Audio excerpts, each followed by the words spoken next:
The NFL season is here, and the Lockdown Defense Sports Network welcomes you to another NFL season. We are here to give you a front row seat to the pulse of the NFL. Join us every Tuesday night as we break down the latest news, dissect the hottest headlines, and fire off fearless predictions that might shape the future of the league. From the locker room drama to game-changing plays, we're just not watching football, we're living it. As the entire hit squad with young RG Robert Garcia, Coach Mike Dubb, the real AG Alex Givens, and yours truly, Coach Defense, joins forces with the NFL Nation Live crew, Ref Guru, Violator, and the Saudi pirate himself, Captain Jack Rackham. So buckle up, because this isn't your average recap.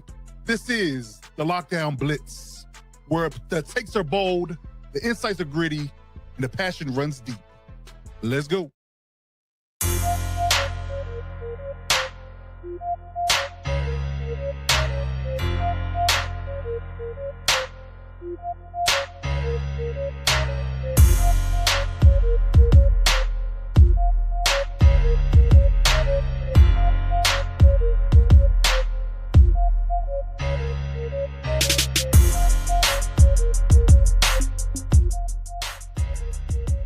All my heavy hitters and lockdown defenders, welcome to the Lockdown Blitz. I'm your host, Coach Defense, alongside the hit squad, Coach Mike Dubb, the real AG Alex Givens, young RG Robert Garcia, and we're joined today by the NFL Nation Live crew, Ref Guru, the Violator man himself, and Captain Jack Rackham will be along in a minute. He's in hair and makeup right now. He's getting ready for the show, so we're going to get things rolling. Gentlemen, how you doing today? Ready for week 4. Yeah, we're on to week 4. Coach, wait, let's soak in week 3 a little bit, gentlemen. Let's do we have to? Too quick now. I'm already soaked. Yeah.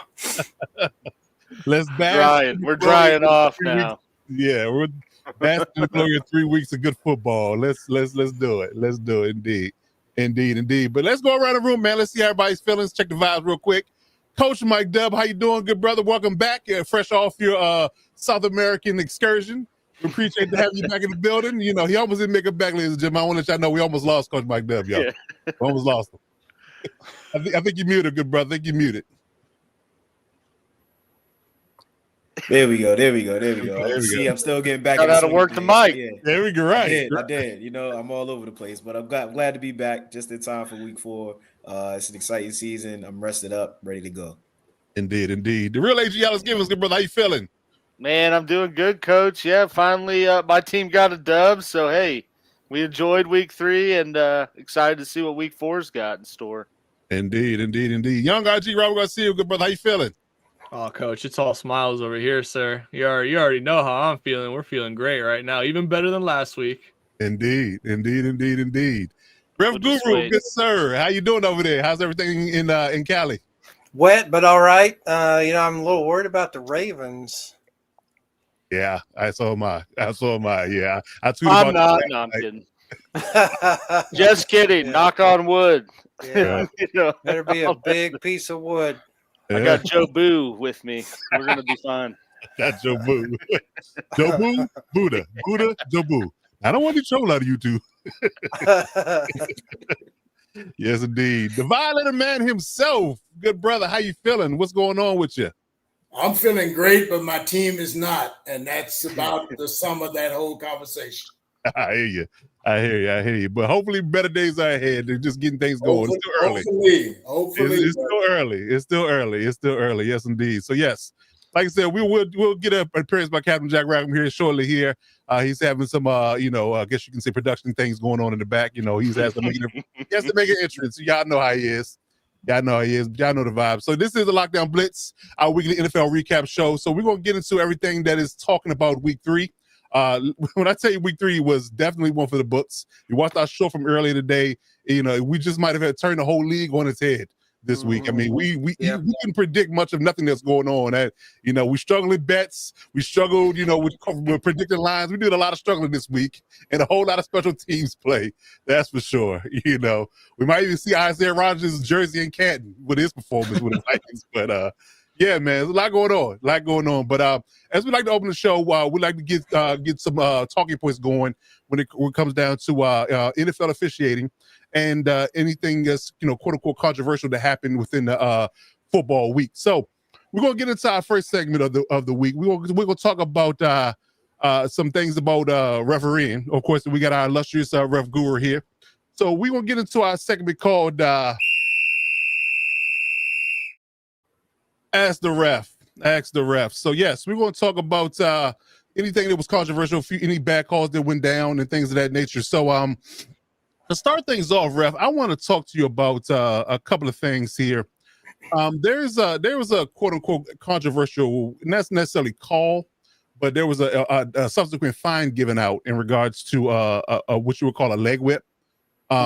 A few of my Chargers fans on Twitter and Instagram and things of that nature hit me up and said, if you get a chance, ask ref, what is his definition from a referee perspective, what a leg whip is and how do you officiate that within game? And I actually have a clip to show you as well in regards to that. So, give me your definition of it and we'll replay the clip in question and you tell me how would you officiate that in real time? Yeah, that's a good one. Leg whips are an intentional act by a player to try to use the leg, if you will, as a way to try to bring down a ball carrier or affect a play in some way because they can't otherwise make a tackle. Some of them can be incidental contact if a player gets upended and is rolling or whatever. But it's like a lot of the stuff we talk about on this show and have talked about in the past. Those can be subjective calls. So a lot of it has to do with where it happened on the field. What's interesting about that particular type of call, though, is it's a personal foul. So it really doesn't matter where it happens on the field. In other words, some calls might not get flagged if they don't have an impact on the play. Okay. Right? There may be some subjectivity. For example, if a pass play is going down the field, or let's actually take a running play. We take a running play where just use that picture you got up right now. Let's just say that the Raiders, if that's the Raiders, are going to run the offensive play to the left, and the right tackle might be holding. Is it really holding if it didn't impact the play? It's a judgment call. It might not be. But in this case, personal fouls, it doesn't really matter where they happen. They don't have to impact the play. They're generally going to get flagged. But again, a leg whip is an intentional act by a player to try to make a tackle or impact a play. Where it gets weird, guys, is if the player is trying to defend himself, right? They may use the leg to try to ward off someone who won't get off of them, or they think needs to move and isn't moving. So there could be some subjectivity there, but generally if it's they're often against offensive linemen because they get knocked down or they roll over, or maybe a tight end rolls over, they're going to swing that leg up. If it gets above the waist, that's going to be problematic. Okay. All right, so let's roll the clip real quick. This happened in the Raiders Chargers game, ironically, and Derwin was not flagged on this play, but he was fined subsequently by the league for a leg whipping in the post haste of this particular order. Okay, and who's the foul on? Derwin James. Okay. All right, so I'll roll it for you. It's actually give you a bunch of different views on it, so I'm gonna roll it to its fruition. I think give it 3 different views. There's a swing pass to Gency. He spins on him. He misses Derwin flat out whips on the tackle, and they said it was a leg whip in that particular instance. And they're gonna give you an end zone view here. Like I said, flat pass. He spins on Derwin. Derwin, kind of flops because he spins on him, and that was pretty much it. And here's from the back end of the play. Yeah. I didn't really see anything there in regard of an intentional act of me trying to use my legs to, quote unquote, stop the ball carrier in its excess based upon your description. But they did find him. They didn't throw the flag, but they did find him. So would you have flagged this in your mindset? No, I don't see anything that's flagged. The only reason why I would think maybe there would be a subsequent fine or penalty is if he gets hit in the head, right? Okay. So let me get, I'm not that familiar with the players. This still shot that you have right here, the ball carrier's down. Right. Is the penalty on the player directly above the ball carrier? Number 3. It was on number 3. Oh, number 3. Okay, can you roll that back? Yep, sure can. So I can see that. Be delighted to.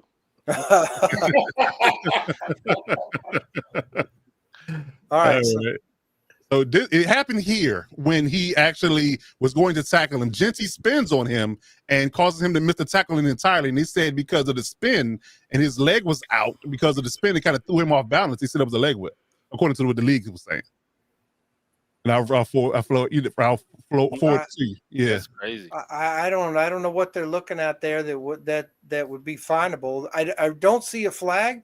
I'm not even sure he makes contact with the ball carrier, does he? Barely. Yeah. Barely. He needs to call up the doc because his ank's got broken on that one. Yeah, pretty much. Yeah. So, Yeah. Okay. They basically just send him a hospital bill. They're like, here, you got your ankles broken. Here's the fine. Right. That's fine. And some roses to go with that. Yeah, man. Yeah. That, you know, I would think if there had been a flag, it probably would have come from the line judge. But I would have to say I don't see anything there either. But these angles are not super great. There may be something from the field angle that we don't see there that maybe constitute that. I've certainly seen a lot worse. But I don't think number 3 is trying to stop the ball carrier there. I agree with you. I think that he left his sandwich in the lunchroom there trying to tackle the ball carrier and just couldn't either get out of the way or, you know, it's just a physics thing, right? Right. But, you know, if the league in order to have found him, the league must have found some sort of a safety issue there. But I'm not surprised there wasn't a flag. I don't see anything that would have been a flag. Right. I mean, I think he wasn't expecting Genty to spin on him. I think that was the last thing he thought he might do. He thought he might try to run him over, but I didn't think he was expecting Genty to spin, which is, you know, threw him off him and it's, you know, caused him to miss the tackle. But again, I don't see it. Well, let's go back to what I think is that when I said earlier, which I think maybe would clear this up, is that, you know, leg whip is an intentional act. Right. The player knows that they've been beaten and they're trying to throw the leg up as a last-ditch attempt to try to stop a play. And this player that's there, he's there. I don't see an intentional act there. I don't see anything there that's intentional. Sounds like the fix is in for the Raiders, if you ask me. Well, I'm based on past precedent, I'm just saying. Well, I understand. Yeah, I hear you on that front. And I wouldn't disagree with you, but the league would have to come out and explain why they think that that's a finable offense. They've certainly not fined people for a lot more than that, or a lot less than that, or maybe a lot more than that. But I don't see anything there. I could think of a reason why they would have wanted to find him. For one, he's a quote-unquote past offender. You know, he has racked up suspensions, fines, penalties, personal foul calls in games multiple times throughout his career. Sometimes deserving of it. Yeah. Sometimes deserving of it, other times not at all. But, you know, once you develop that kind of reputation, you kind of paint a target on your back. And that's perfect. Yeah, exactly. Yeah. Although he was a dirty player. There was nothing on the fence about him. He was extremely dirty. But I will say that Derwin did go on the Pat McAfee show. I think it was after this game, but I don't think it was before that fine got handed to him. And he basically, you know, said, you know, the league is kind of turned a different direction. Basically called the league soft now without saying it. So it kind of, you know, had a little hair stand up. Like, I wonder if this was a, you know, indirect punishment to be like, hey, don't be talking about our league like that. Here's a fine. Well, that makes more sense then, because again, I don't see an intentional act there. And I think that to have a leg whip, you pretty much got to have an intentional act. The reason why I say that is because you can have what looks like a leg whip, but it's just a physical player getting knocked down, rolled over, the legs come up. But unless they're trying to make contact or do a Dick Butkus left size 11 or size 12 to the crotch, I don't really see anything going on there that's finable. But I got you. Yeah, final moments 18K for this, and I just feel like at certain points they're just trying to steal money from players. In that regard, I mean, it just didn't make any sense. Wasn't flagged, but you find them later on, and a lot of those fouls are just ridiculous in its own right because they're just no more bang bang football plays. And again, if it's not it's not a flag, it definitely shouldn't be a fine in my opinion. But I agree. Yeah, but that's where we're at in today's NFL. So yeah, I don't want to show you that particular aspect of it. Now, I did also have a quick question for you in regards to we'll come back to the main view. We got Captain Jack Rackham in the building. Good sir, how you feeling? Yeah, I'm feeling pissed off, but we'll get to that later. There you go. So yeah, I have one more question for you, Rev, and then we'll go around the room see if anybody else have any questions for you before we move on to our next segment. But I did want to get your quick analysis or your quick, I guess you can say, a talking point or definition for that matter in regards to the hip drop tackle. It's been a very contentious, I can get quote unquote subjective, to use your phrase, in regards to how things are called and how they're officiated. What is your quote unquote view on hip drop tackling, and how do you see it as from a referee's lens?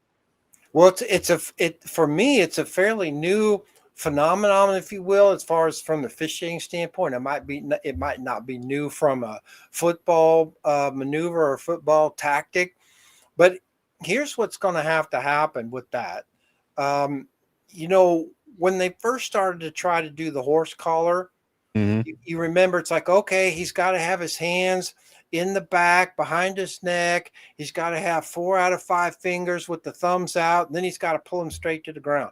And then they finally said, well, we can't officiate this like this. If you put your hands inside the collar, that's a horse tackle. It doesn't matter whether you got 1 hand, 1 finger, 2 fingers, thumbs in, thumbs out, whatever the heck it is, that's a horse collar. Right. And they made it easy. They're going to have the same thing with this hip drop tackle. They're going to have to define it, I think, a little bit more. I think it's a safety issue, and I think they should coach it out of the game so we don't have to try to officiate that nonsense.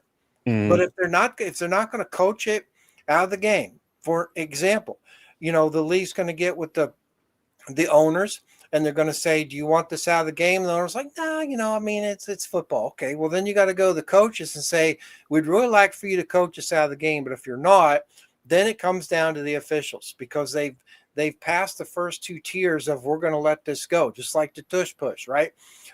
They went to the owners, and the owners like, nah, it's cool. But, now we got to officiate it. And so they said, well, we're going to call it tight. Well, you can't call it tight because it's not humanly possible. When we got 22 guys all stacked down in there, you're not going to see those false starts. So same with the hip drop tackle. If it's not a reviewable play and they want to officiate it, they're going to have to start making some of these plays reviewable, because you really just can't officiate it in real time at NFL speed unless you've just got it, unless that's your key as an official. It's right in front of you and you can see it plain as day. You'll probably get a flag. But if there's any kind of an angle that's going to make you question do I have it or do I not have it? You have 2 choices. Flag it, and you use the defense of, hey, it's a safety issue. I threw the flag, and the NFL has to say, sorry, but yeah, that's the way it is. And then everybody else gets all twisted about it. Or they got to go back and define it and say, anything that looks like a hip drop tackle is going to be flagged, and then the coaches are going to have to live with that because the owner said, yeah, we're going to leave it in the game. The coaches aren't going to coach it out, then they're going to have to figure out how to define it. Okay. But it's from an official standpoint, I'm glad I don't have to officiate that, because I don't know. I don't know what the criteria is. We still don't even know what a catch is. This whole he's got to take right 2.5 steps and survive the ground and all this other nonsense. It's like, I don't know how you officiate these games these days, but I think they can see a hip drop tackle if it's right in front of them. If it's not, and the angle's not good, and if it's not reviewable, then the NFL's basically said, well, you get a flag or you don't, and that's how the cookie crumbles. Right. Well, not for nothing, I've collared a few horrors and dropped a few hips before. Just saying. Of course. There we go. And he's back. The rail's off. The rail's off. Yeah. Hey, I had to wait for you. I might come in banging, baby. Yeah, probably replaced a few hips too, but Maybe. Yes, indeed. But I bring that up because I found it very interesting that the Cowboy fans were in an uproar because CeeDee Lamb got hurt on what they called a hip drop tackle. But what really happened in the play, we really watched it. Noah Sewell got stiff armed. He That's right. fell to the ground and he Yep. fell on his ankle. It wasn't an essential hip drop situation, but once Cowboy fans all in the rage because CeeDee Lamb got a high ankle sprain now and he's out, maybe 3 to 4 weeks. So that's all the rage now. And their season's on the brink. But this is what you get into, right? It's like, oh, well, the tush push, we're going to let it in the game until there's a false start in the Super Bowl and everybody will be all their heads. But that's the way the NFL decided they're going to do it. The officials are going to take the brunt of it because the one thing that it's not going to be is consistent. And that's going to be problematic. The leg whip thing that you had there, or alleged leg whip thing that you had there, is the same thing. Mm-hmm. And I think the NFL's getting to the point where it's like, well, there's nothing to see here, but if we say it, that's what it was, and all of us are going, really? Right. Like no, but it's entertainment, and that's going to overrule a lot of stuff at this point, I guess. Indeed. Okay. All right. So that was all my litany of questions. Does anybody around the room have any questions for Ref before we move on to our next segment?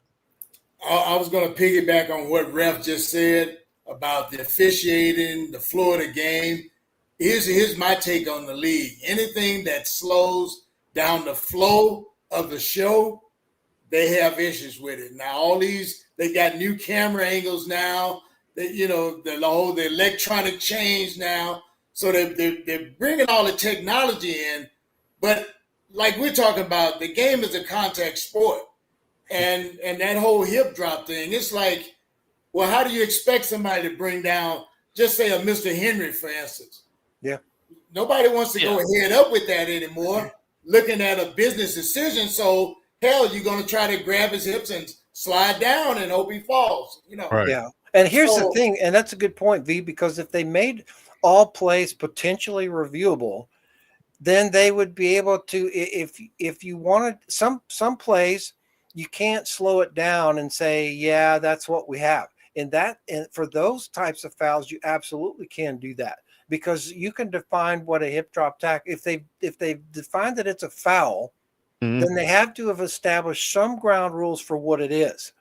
And if you can have those plays reviewable, you could certainly do that. So they could take some of the subjectivity out of it if they wanted to, but they're stuck in this, well, those plays aren't reviewable. Well, then what's the point?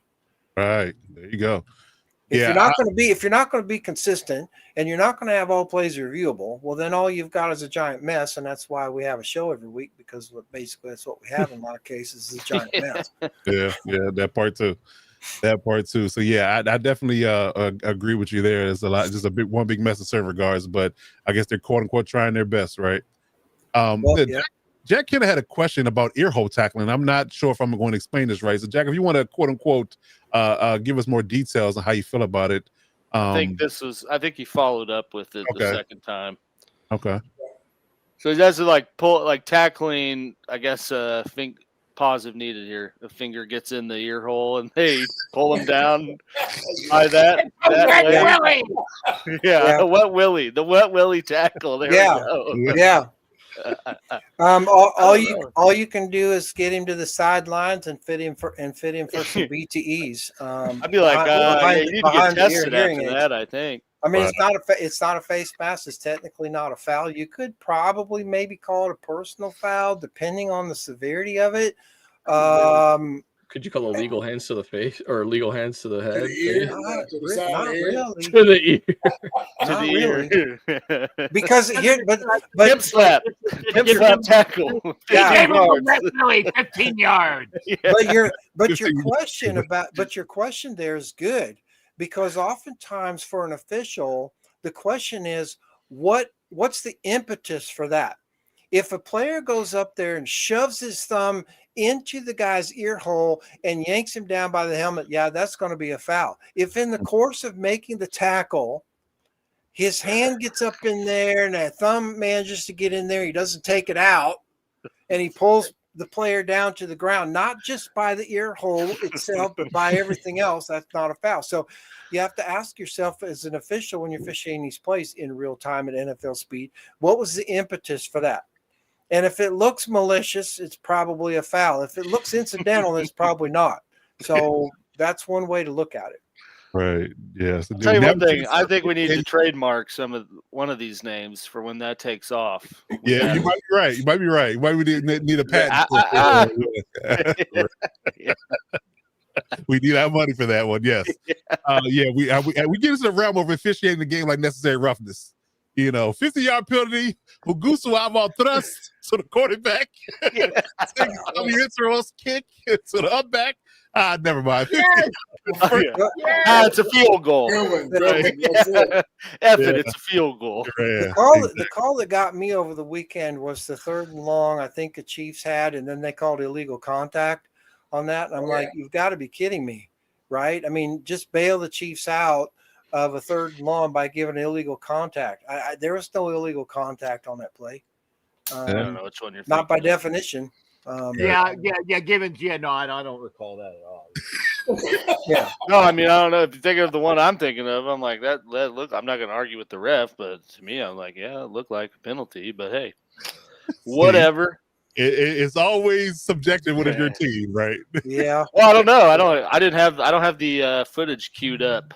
So yeah, I wasn't prepared. Right. The lawyer wasn't prepared. That's funny. Yeah. He needs to check his briefs. Literally. There you go. Good one. I see what you did there. I see what you did there. But yes, no brief messing. I deal with pressure, Cap, every day. Indeed. I had one for you, ref. I don't know if you caught it in the Philly Rams game. And I mean, I get it's a subjective thing. They called Puka for, I think, taunting, whatever the call is. He got a big first down. And I mean, I could see where they I guess to what you constantly say, depending on the angle and who made the call, I could see where they would see that and think he did it right over the guy. But I mean, to me, that was a pretty crucial call. It was a crucial call, yeah. And I saw a lot of chatter about that, and a lot of people were angry that they got the taunting call based on the Tarzan move, right? This whole thing. But here's the thing: it wasn't just that. There were 2 other pieces of that element that got the flag. The first one is he gets up and spins the ball. If he'd have walked away, no flag.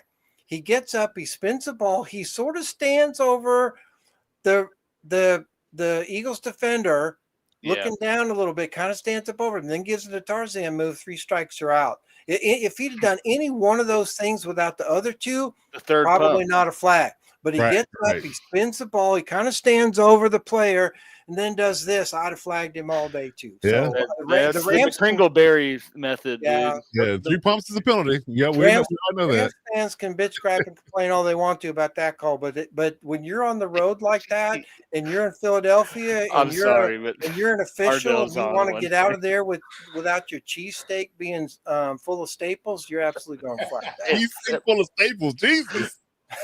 Oh man, Philadelphia. Don't teabag a guy. That's what kind of show this is going to be. Jesus.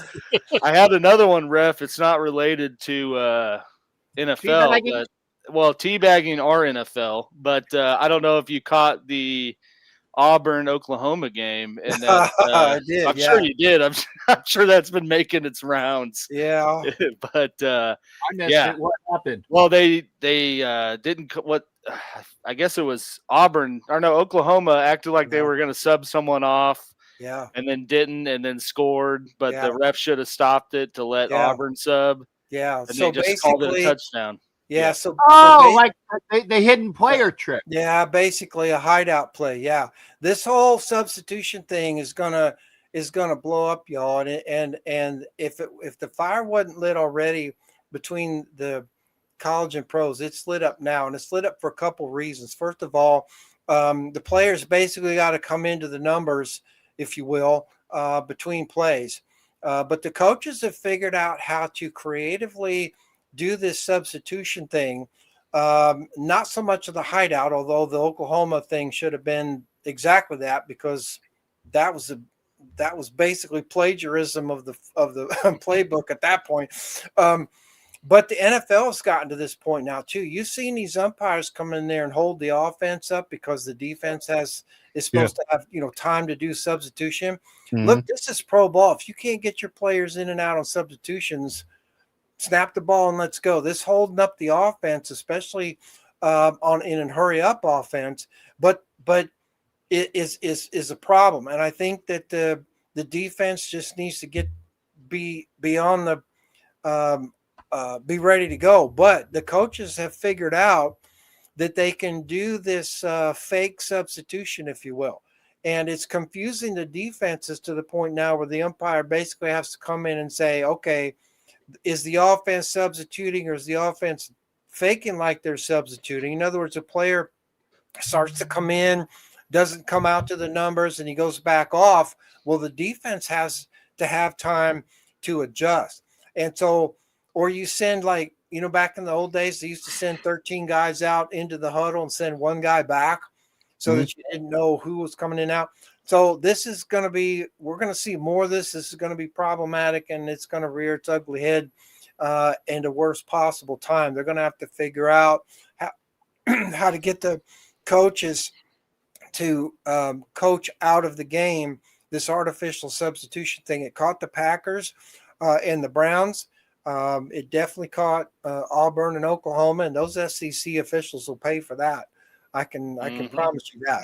They'll either pay with their assignments, they could pay with their career, but they'll definitely pay with probably not getting any playoff game. It's going to be. I'll find out. They're being pretty tight-lipped right now. The official SEC statement was that they would handle things basically internally without additional comment. We'll find out what it is. The officiating community will find out what it is, and I'll let you know as soon as we find out what it is, but it's not going to be pretty. Okay. Good stuff. Yeah. All right. So any more questions for a ref, referee or call related before we move on?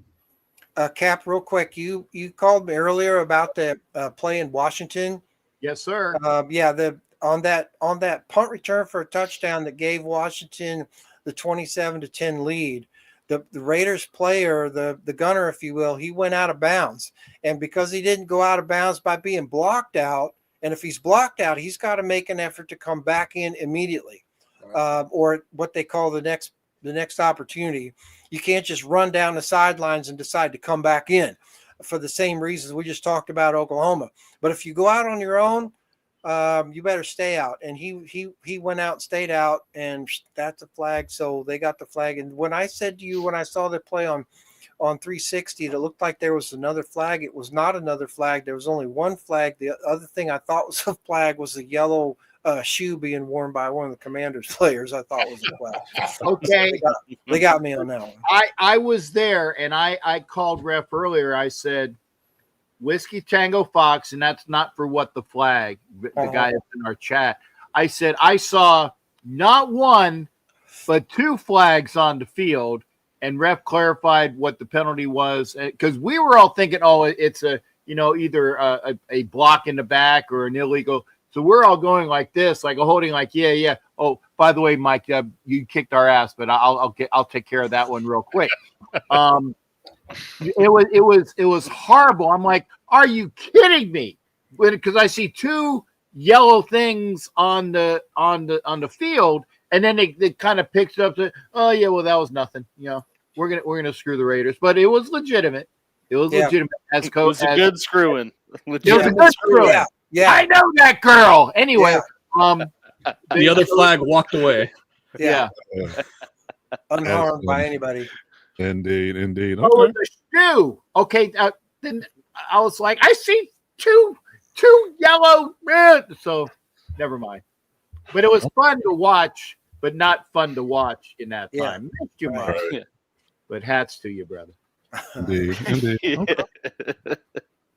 All right. So now that's going to wrap up our Ask the Ref segment for the week. As always, we like to do this at the top of the show to get any latest and greatest advice on what will happen in the NFL and how will referees look at it from a NFL official standpoint, how things look real time and how ref would officiate if he were in that position. So Please leave your comments and let us know exactly what you had for him throughout the weekend. We'll get that answer throughout the show. But as always, Ref Guru, we appreciate you doing this segment with us. Are you going to take a leave now, or are you going to hang around?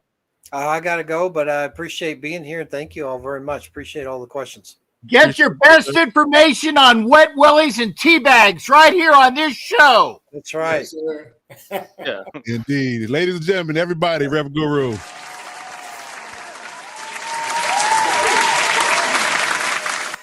Appreciate you, good sir. All right, man. So let's get into our next segment. Let's get into some headlines. Hit Squad headlines. All right. So the NFL is rocking and rolling. Week 3 it was like the Twilight Zone for a lot of people's, I guess you can say, fandom in that regard. A lot of special teams, block kicks, interceptions. Minnesota Vikings put up 30 points in fantasy. I mean, it's just a wild, wild west right here. No pun intended, right? So it is definitely a lot going on here in the NFL. So we're gonna talk about the headlines that are most buzzing. And what has my attention, now I don't know about you guys, but what has my attention, and it's still baffling to me why it's a thing. But ladies and gentlemen, Daniel Jones is 3-0. So let's start off with talking about the Colts. Should we be a believer in the Indianapolis Colts after 3 weeks? I saw his face, and I'm a believer. I like that, Cap. I like it. That's a good one. You, baby. And I didn't have it keyed up. That's all ad lib, baby. That's why, hey, I can only do one show a night. That's why we have you. That's why we have you. Indeed. Handling that inner Shrek. Yeah, that's a good one. That is a good one. So the monkeys had it way before Shrek, brother. He did. He did. He remixed it, but they definitely are the originators. Yeah, I heard the original. It sounded a hell of a lot better. I'm just saying. Fair enough. So let's go around the room and talk about the Colts. So let's get everybody's opinion on what they feel about the Colts. My good man Violator, let's start with you. How do you feel about the Colts and through 3 weeks of watching them pretty much dominate the football landscape, maybe one punt in 3 games? How do you feel about this team, and are you a believer that they can actually be a threat going down the road? Well, yes, definitely I believe that they're a threat, but I'm not going to buy stock in the Colts horseshoe because of this. We've seen the history of that team. Now, yes, they're well coached. They've got some great players, but speaking of Daniel Jones, he brings that leadership that they've been missing since what was that quarterback? Andrew Luck. Andrew Luck. Yeah, they've been missing that leadership. So he's got enough weapons around him. He's been around in the league long enough to know how to facilitate. And that's what I'm looking at Daniel Jones. He's just a facilitator right now. Okay. All right. So they definitely haven't had stability at quarterback for sure. Yeah. So they definitely have that. But I mean, I don't think anybody had on their bingo card that he was going to play like this, through 2 weeks of football. You you thought Daniel Jones was going to bring stability to the quarterback position before the season. You're a liar. So I'll toss it to Young RG next. Tell me how you feel about the Colts, and what do you believe? Do you believe in Daniel Jones and the Colts at this moment? Do I believe in Daniel Jones? No. Do I believe in the Colts? Yes, because that division is very weak. The Texans, who we thought were supposed to steamroll that division and basically run away with it, look abysmal. You want to talk about, the Chiefs starting 1-2. I think the bigger headline for an AFC team is that Texans team starting 0-3. That is absolutely horrendous. So the Jags, they look very shaky. I got, me, Coach, I got no faith in T-Law or the Jags whatsoever at all. and then you got the Titans with a rookie QB in Cam Ward, and as much as I'm sure he's got a chip on his back, and as much as I'm sure that he can produce at some point this season, and for right now, it's the Colts division, man. And I mean, they're out to a huge 3-0 start. Not only has Daniel Jones just been, facilitating, but he doesn't have a turnover. He's got 3 passing touchdowns to three rushing touchdowns, 0 turnovers. I mean, Jonathan Taylor is running the hell out of that ball. I mean, he just needs to continue that no turnover streak and let, JT do what he does best. And, the O-line is fantastic. The defense is playing just good enough. I mean, contenders, I don't know, but they will definitely be a player in the playoffs. Okay. I like it. Coach Mike Dub, good brother. How you feel? Give me your South America analysis on the Indianapolis Colts. Is that why you played hooky? You were in South America? Yeah. Sorry, Yeah. you know, I think that took a little precedent. Okay. I want the scouting report of South America another time. Yes. I got you. But yeah, to answer your question, you know, I kind of agree with RG. You know, I don't really believe, and I don't mean to say it as like a downplay on Daniel Jones or anything like that, but I just haven't seen enough from their opponents that they played. You know, talk about a bad Dolphins team, a bad Titans team, a decent, you know, Broncos team that they barely got a win out of. You know, they have enough weapons and Pittman and Warren and JT running the ball. They got enough weapons to compete with anybody, but once you start getting, you know, to the meat of their schedule, I don't know if I believe in Daniel Jones. I don't know if I believe in the rest of this team to be able to beat the power hitters. You know, they got the Chiefs later on. They got a tough one this week. So we'll see. As of now, 3 weeks into the season, I'm not sipping the Kool-Aid yet. I think that they have a capable team. I do think that they probably could be a playoff team because, like RG said, that division is so weak and they have every advantage on winning that right now. But as far as making some big headlines and making a push in the playoffs, I'm not ready to get on that board yet. But Daniel Jones is playing well. He's doing what he's being asked to do. They are able to win in multiple ways, not just throwing the ball. They've been able to win running the ball. They've been able to play solid defense, force turnovers. So kudos to the Colts that taking nothing away from them. But I need to see a little bit more out of their opponents. I need to see them going against, you know, some of the big dogs in the AFC in order for me to say that I'm a believer. Okay. I like it. Captain Jack Rackham, how do you feel about the Indianapolis Colts and what do you think their chances are in the AFC? Okay, not to do the segue to the song again, because that was just a good drop. I'm sorry. Yeah, I got to pat myself on the back. Here's one thing I said.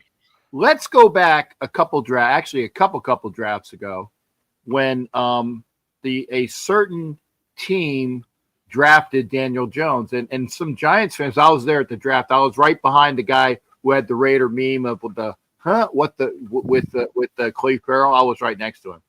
Anyway, a Giants fan asked me, he said, well, what do you think of our quarterback? You know, and he was kind of like, I don't really know what to think. I said, he is a Cuthbert, I believe was his coach at Duke, who had him right. Thank you. He was outside of 10. He was a 10 over to Duke, had Jones at Duke, taught him up all the good things. So he has the pedigree and he has the football IQ. Okay. Now, this is non-rhetorical. I want to hear it in unison. What do Daniel Jones and Saquon Barkley have in common? They got rid of the friggin' Giants and when he went to 15. Okay, come on. That was so. Did I have to answer that? Jesus, I wasn't sure if you were. I never know with you if it's as simple as the Giants or. I was expecting a sex joke. Colorful, yeah. I kind of. Hey, it's not. Wait, no. I'll do that later when the queue is up. Okay. Yeah, save that for our Patreon, which is coming soon. Save that for our Patreon. Okay. And remember, I haven't seen any of the notes for these. I'm coming. I just drove from South Carolina all day today. Yeah, literally drove all day to be here. I was here at 9:00. And then when y'all weren't here, I said, screw this. I'm going to eat the tacos that I bought for myself to get here in time. So I was here. We have to discuss that later. You have a taco fetish. We'll talk about that later, though. Well, yeah, I will talk about tacos because that's just so obvious, straight line. I'm not even going to go there. The other thing is, okay, Daniel Jones is playing, but he is a good quarterback with the right pieces around him and not muddled in mediocrity in a crap place like the Giants. Now, is he fantastic? He's going to win league MVP. Dub and I don't know who the hell else said that they had a weak schedule so far, but he's doing well. Taylor can run all the time, and their offensive line has always been decent. They're playing good. So I'm going to give an up check. Again, crappy division. He's playing well. Taylor's playing well. They could do well. Now, once they get some other opponents outside of the division, hell, I remember when the Raiders were undefeated in the AFC West, and they didn't go to the playoffs because they lost to everybody else. So it's one of those things that can be with the Jones and the Colts. So I'm counting on them to be a decent team, probably up around 500 or maybe even over. But in that division, they can win the division with an 8-9 record. Okay, good stuff. Good stuff. Real AG Alice Givens, how you feel about the Colts and their chances? Yeah, man. I mean, I really don't think there's too much more I can add to it. But I kind of echo the approach everyone's taken with the Colts. Like, I mean, they're in they're in a weak division. They look pretty tough right now, just top to bottom as a team. And, you know, I think you can believe in the Colts. I'm going to wait and see if Indiana Jones goes back to being Danny Dimes at some point. But I kind of agree with, you know, what Violator and Cap said in that, you know, with New York, he was taken early on a crap team and was expected to be, you know, Michael Vick, like do everything for us, like be our whole offense. And that didn't really work.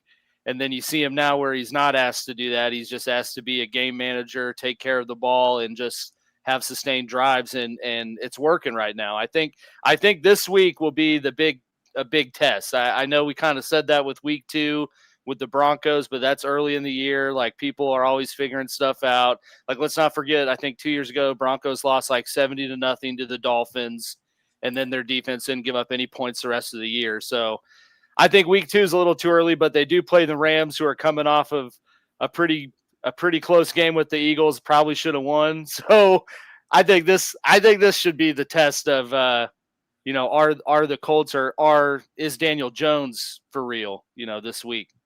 Yeah, I like that take. I think this is the very first set they're really going to get, because that Rams team is good and is pissed off because they, like you said, they should have won the Eagles game, so they should be playing real determined football on Sunday. So I'm looking forward to that game, and I think that might be one of the games of the week. So we'll talk about that a little bit later. But yeah, I think that if they come out of this game playing like they played the first 3, then yeah, the Colts just might be legit, and I might have to eat my Daniel Jones words, but I'm not going to do it yet.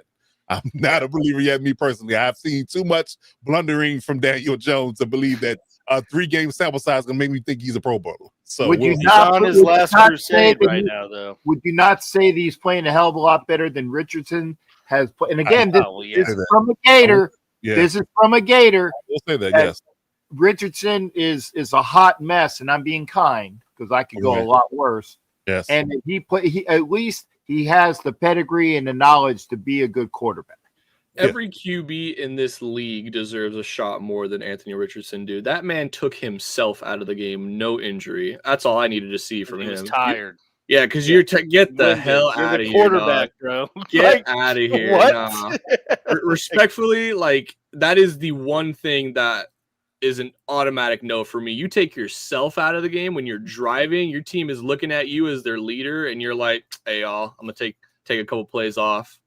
Nah. Daniel Jones, I believe in you, Indiana Jones. Let's get it done, baby. That's funny.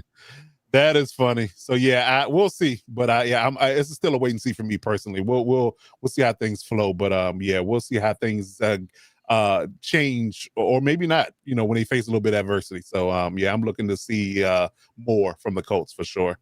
Kudos to Shane Steichen though. You know, if he did fix Daniel Jones, he might be another quarterback whisperer that we're not giving credit to. But we'll see. I mean, he might have had that moniker even before Daniel Jones. This might have just confirmed it. I mean, Herbert, Hurts. Yeah. Now, hey, Daniel Jones. Steichen deserved the. Hey, I did not do that. I did not flip out. He might have did it himself. We'll wait. Okay, I'm just saying. People always accuse me of taking people out of the studio, and that wasn't me. But like I said, Steichen is really good for things like this, and he was on the precipice of being canned. I almost put something in front of the can a little while ago. And, you know, he's proving that he is a capable guy for that. I agree. I think that young core, you know, with Steichen, O'Connell, LaFleur, you know, just coming up from that, you know, either Shanahan or McVaytree. You know, the future is bright for these particular guys because they have not only genius level minds from a play calling perspective, they're really good leaders. That's definitely an underrated skill, because that's the thing you have to be. And nothing else, you got to be a good leader. I mean, ask Dan Campbell about that and how he turned around the Lions in 3 weeks. From caps, baby. Yeah. Yeah. So we'll see how things flow with the Colts, but I'm intrigued, to say the least. All right, so let's move on to another headline. Let's talk about injuries. So injury bug has been biting hard. I think a lot of our teams have felt it in a lot of stretches already. We're only 3 weeks in. So, with only a 3-week sample size of all these injuries and major ones at that, multiple weeks, sometimes season-ending injuries, what does the panel feel like these injuries are going to do for the end product of the league? Should we be concerned at this point through week 3? Should we be concerned about injuries affecting the game? And will we have any players left by the time the season is over? I'm going to throw it to Captain Jack Rackham first and tell me how you feel about these injuries. And do you think it's an issue, and will it be a product killer down the line? Yes, it's an issue. Yes, we're going to have to deal with it, because guess what, folks? Don't waste on that 17 games. It's uneven, okay? It's going to 18. It's going to 18, and then the NFLPA is going to have more players under. They're going to have to barter with the owners on this, but the owners got to have a product. The product is the players. They're going to have 18 games. It's coming in, but the other thing is that they've lopped off the preseason games, and it's unfortunate that basically the first 3 games of the regular NFL season is a continuation of what used to be the preseason, and you're starting to get your gears and grinding and getting all of the getting the hits in and all your muscles tightening. Hey, I hope it was good for you, Alex. I'll let you go for a couple minutes. But yeah. I got EMP blasted. But it's unfortunate, but that's just the way it's going to be. And again, it's only going to get worse, because they're going to go to 18. They're going to lop off another game, and you're going to see 2 preseason games, right? Unless they figure out in like the OTAs and the other things where you can actually do a little bit of hitting, so that people can get used to it. They're going to have to do something, or this is going to be the norm. And the first 3 or 4 games of the regular season is going to be a Whiskey Tango Fox event for the NFL. Yeah, cool, Kev. That's a good question. I do want to address that before we move on to Mike Dub. I do believe that, to Cap's point, I think he alluded to what I'm going to say, is that with you lopping off another preseason game and adding another regular season game, we're going to see a slower trend and a slower build when it comes down to the early part of the season. The first month practically will probably be a continuation of preseason, them trying to find their footing, and that's if everybody doesn't get freaking injured before we get out of September. So I think that it could potentially water down the league and could turn some people off in the front end. They might start tuning in towards the middle to the back, and when stuff started to matter and games started to get really competitive and really high, heavy tilted. But I believe that it could add an adverse effect. It might be, of course, it's money driven. I'm not going to sit and argue that.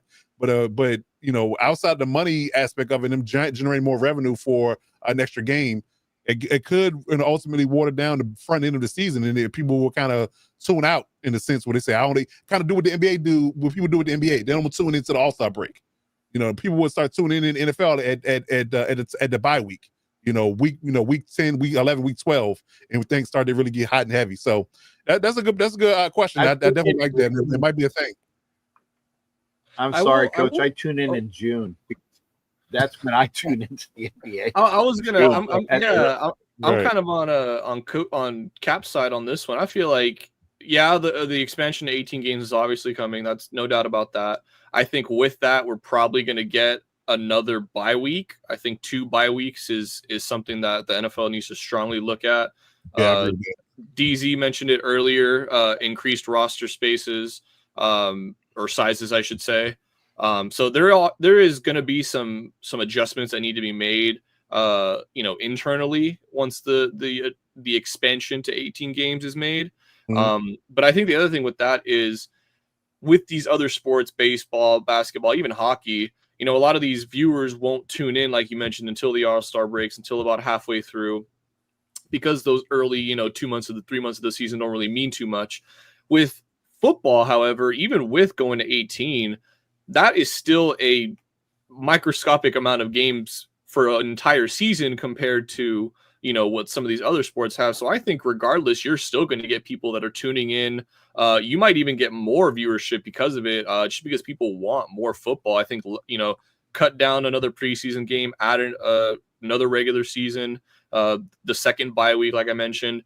I think you play this right. If the NFL is able to play this right, I think they could really make a big jump, you know, in terms of viewership. They already have the international games. I mean, they're doing so much to really expand the audiences. So I think that, you know, there could be some downsides to it, but I think in the grand scheme of things, the expansion is going to be a good thing for the NFL.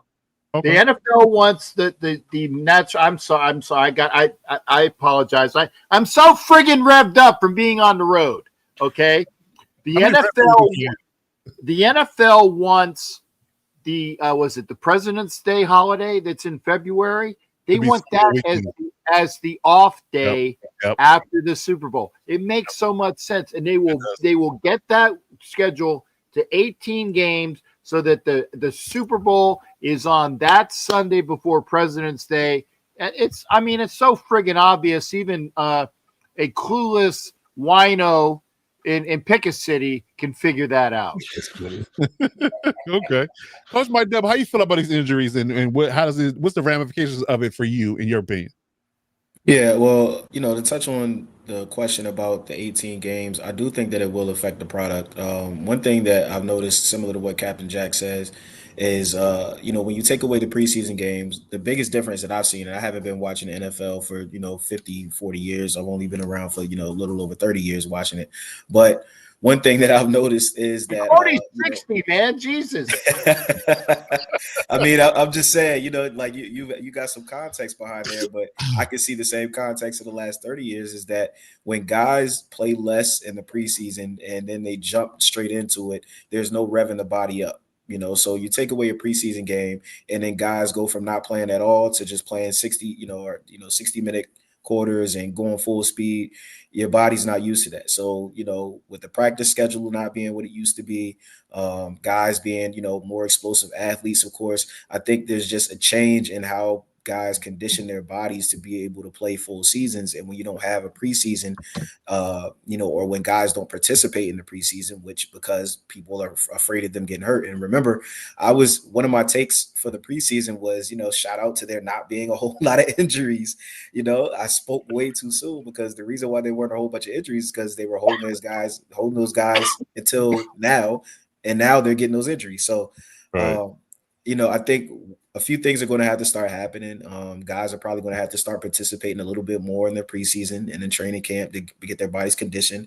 I've seen something about playing surfaces, of course, as well. I think we do see an increase in injuries on turf as opposed to grass surfaces and things like that. Specifically SoFi.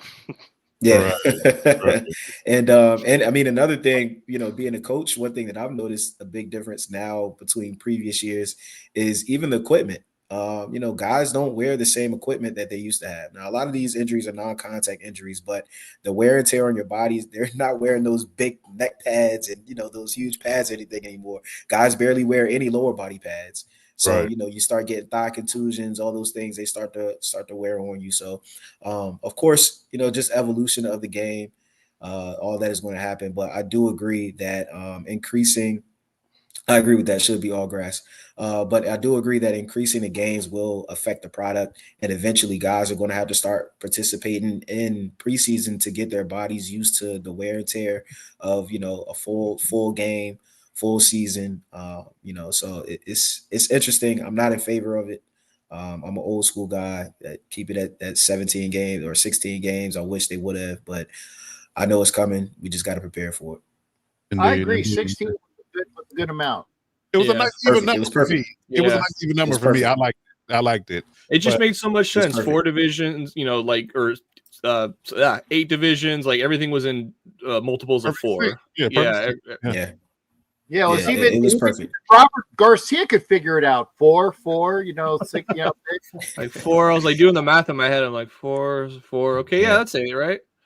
And it's interesting because with people's shorter attention spans, I don't know why they would want to expand the season. And even if they wanted to do, they still could do 2 bye weeks of the 16. They're not going back to 16 games, so I don't know. There's no point me even saying this. But Yeah. even if they wanted to, yeah, even if they wanted to expand it, like Captain Jack was saying, and have the Super Bowl, have the season last longer, they could have put 2 bye weeks in there, 16 games, whatever. They could have been more, I guess, Strategic. creative with it. But Yeah, more strategic. I agree. yeah. I definitely agree. Violator, good sir, in your infinite wisdom, how do you feel about the injuries and the ramifications of it for the season going forward? Well, here's my take on injuries and football. First, and some of this info I've gotten from former players back in my era. First of all, these players are getting faster, bigger, stronger, all that good stuff. Right. But they don't get their bodies callous for full contact at full speed. Right. Even with a full padded practice, the 13 that they're allowed to have now, that's not enough. And that's what I'm hearing from the older players. That's not enough to get them ready. So when you go against an opponent, of course, that adrenaline's going, you're going full speed. Injuries are going to continue to happen. Here's the deal. It's not a big deal until the stars start getting injured, which affects the betting and all of that stuff. So I kind of get it, how it's all hand in hand. But in that game, you're not going to escape without injuries. And you notice the Super Bowl winners are usually the healthiest teams, or the healthiest teams go further in the playoffs.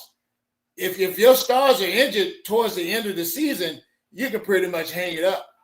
So it's just something that we as fans deal with. I'm sure the owners scratch their heads. The league, I'm sure they're trying to get a way around that. But if they get playing on pillows, it's still, without having those muscles, those ligaments callous from that contact. And that's why I love the two-a-days. Your ass is ready when the regular season starts. It separates the men from the boys. Indeed. So the injuries are just going to be part of this new NFL that we're dealing with. I like it. Okay. Coach, real quick, I know you got to move on to someone else's take, but hearing you say that makes me think, if you notice, there are less injuries in the high school level and on the college level, where they bang a little bit more, not as much as the NFL, but even though don't the have NFL, preseason. yeah, Right. they don't. But you got college where they have their 2 scrimmages and spring ball and all that stuff like that. You very rarely see these big time injuries with college athletes. You see it every now and then. You very rarely see it with high school athletes. And of course, these are younger athletes, less explosive, less fast, but they also have less rehab. They also have, take less care of their body than professional athletes. But you just see they bang a little bit more. I think they're a little bit more consistent in their practicing and things like that. And like Violator said, I think they builds that callus.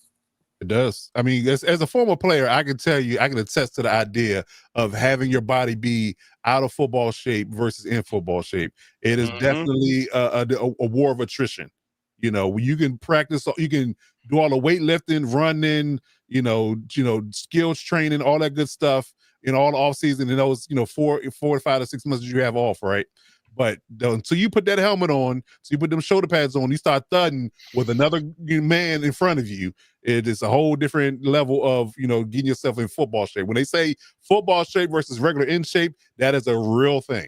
It is an absolute real thing. And then you don't really feel like you're really ready to play football until about the 2nd or 3rd week of the season, because you really have gotten into that rhythm of hitting, and having that car wreck level collision, day in and day out. So it is a real thing. And I think that them taking away those practices and those full level contact, drills and things of that nature in a large space is affecting the ability to have that callus, to your guys' point. So I definitely attest to that.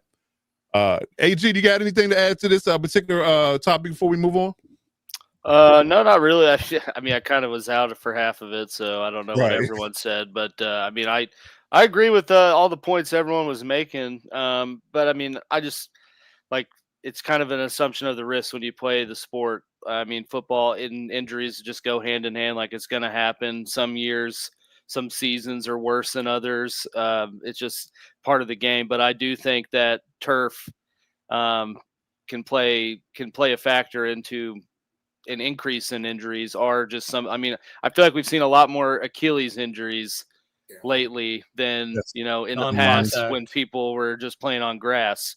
And I mean, I think stuff like that. There's a direct correlation, but other than that, it's like you could be as safe as you want to be. Injuries are still going to happen. Like life finds a way, as they said. Okay.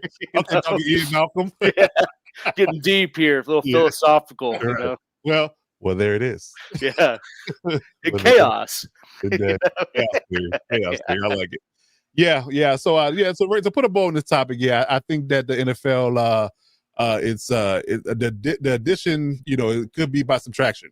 In all aspects, because you could be adding revenue and adding more football towards the fans, approval, because we get to see more games, but I think you're gonna be subtracted from the quality in its all aspects of it. But if you do that, you got to have 2 bye weeks, like RG said, and I think in the chat they said you got to have expanded to 60. I would even argue 75-man rosters just to have the able bodies to fight that war of 18 overall games on top of 2 preseasons and practice and OTAs and all the things that you do as a professional athlete. So I think they should definitely address all of that if they're going to do it. But because like Cap said, we're going to get there at some point.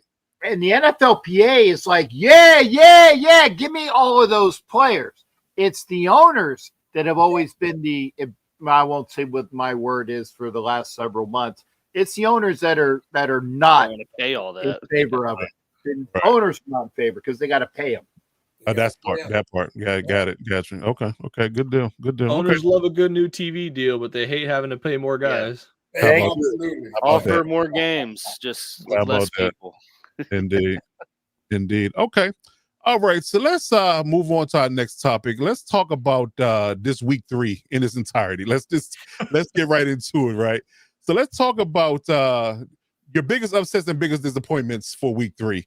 Again, it was a topsy-turvy moment. Topsy-turvy. Did I lose RG? I think I did. Hold on. He's here. He's just like not on the screen. Got it. I get it. I'll fix it. But yes, getting into there he is. Ousted me. We don't need him. We don't need him. Now we lost 18. Is that what we did? That's what happened? I'm here, man. I think it's just the slide. Yeah, I don't see RG on the screen. I think it's just the slide. He's here. Okay. He's talking. Okay, gotcha. All right, but go around the room real quick. You guys start with Dubs. Give me while I fix this slideshow. Give me your biggest upsets and disappointments for week 3 in your opinion. I'd probably say the Packers. The Packers lost to the Browns. The Browns are not hanging fruit there, man. The Browns are. Damn it, he took mine. Yeah, let me know what the scores again there, Dub, so I can figure out another game to you. I mean, there's quite a few, but I look at that one because coming into the week, I looked at the Packers as being one of, if not the best teams. I think we said previously they were a team that we didn't see any weaknesses in, and then they turn around and then lose to the team that we probably saw the most weaknesses with. But I mean, it was just a bad loss for them. The Browns, Myles Garrett is the best defensive player in football. I mean, that's evident to me. But did you see that clip where he just roasted the tackle and the tackle's like, Jordan, run! Yeah. That's hilarious. Yeah. Look out! That's terrible, man. Dude, like that's screaming. If that's not a testament into the kind of player he is, I don't know what is. But I think that was my biggest shocker. And disappointment is the Packers letting that one slip away after we had given them all the props in the world. Gotcha. Okay, yeah, I definitely believe that was definitely a trap game for them. They didn't see coming. They were kind of flying high, smell their own, cojones per se, and they just fell asleep at the wheel and decided the Browns was going to let them walk all over them, and that didn't happen at all. Just think if the Browns kicker would have started his season when everybody else did, they'd be 2-1 right now. Talk about it. Okay, Cap Jack, what was your biggest upsets and disappointments for week 3? Well, with I'm going to go with the unobvious. I'm going to actually say the other semi-big surprise. And then I'm going to quantify it with the crap I had to watch in DC. The Bears playing whoop ass against the Cowboys. against Dallas. Yeah. I mean Dallas. that was, I mean, unique to watch. I mean, when you go home from the game after being humiliated in DC, I heard that damn chant. The hell to the I'm like, I don't want to hear that shit anymore. Anyway, when you hear that all day, it kind of sucks. And then you go to the closest restaurant, which is Buffalo Wild Wings. That is not a plug. That was only because it was close to the place that was at the hotel, and it had food. That's all that goes for. So no, just say no to BW3, and unless you absolutely positively just need the barf. Okay, so go there. Yeah, I know you're not going to get a sponsorship on that, there, Coach. Hey, I'm zigging tonight, but Dallas just looked inept.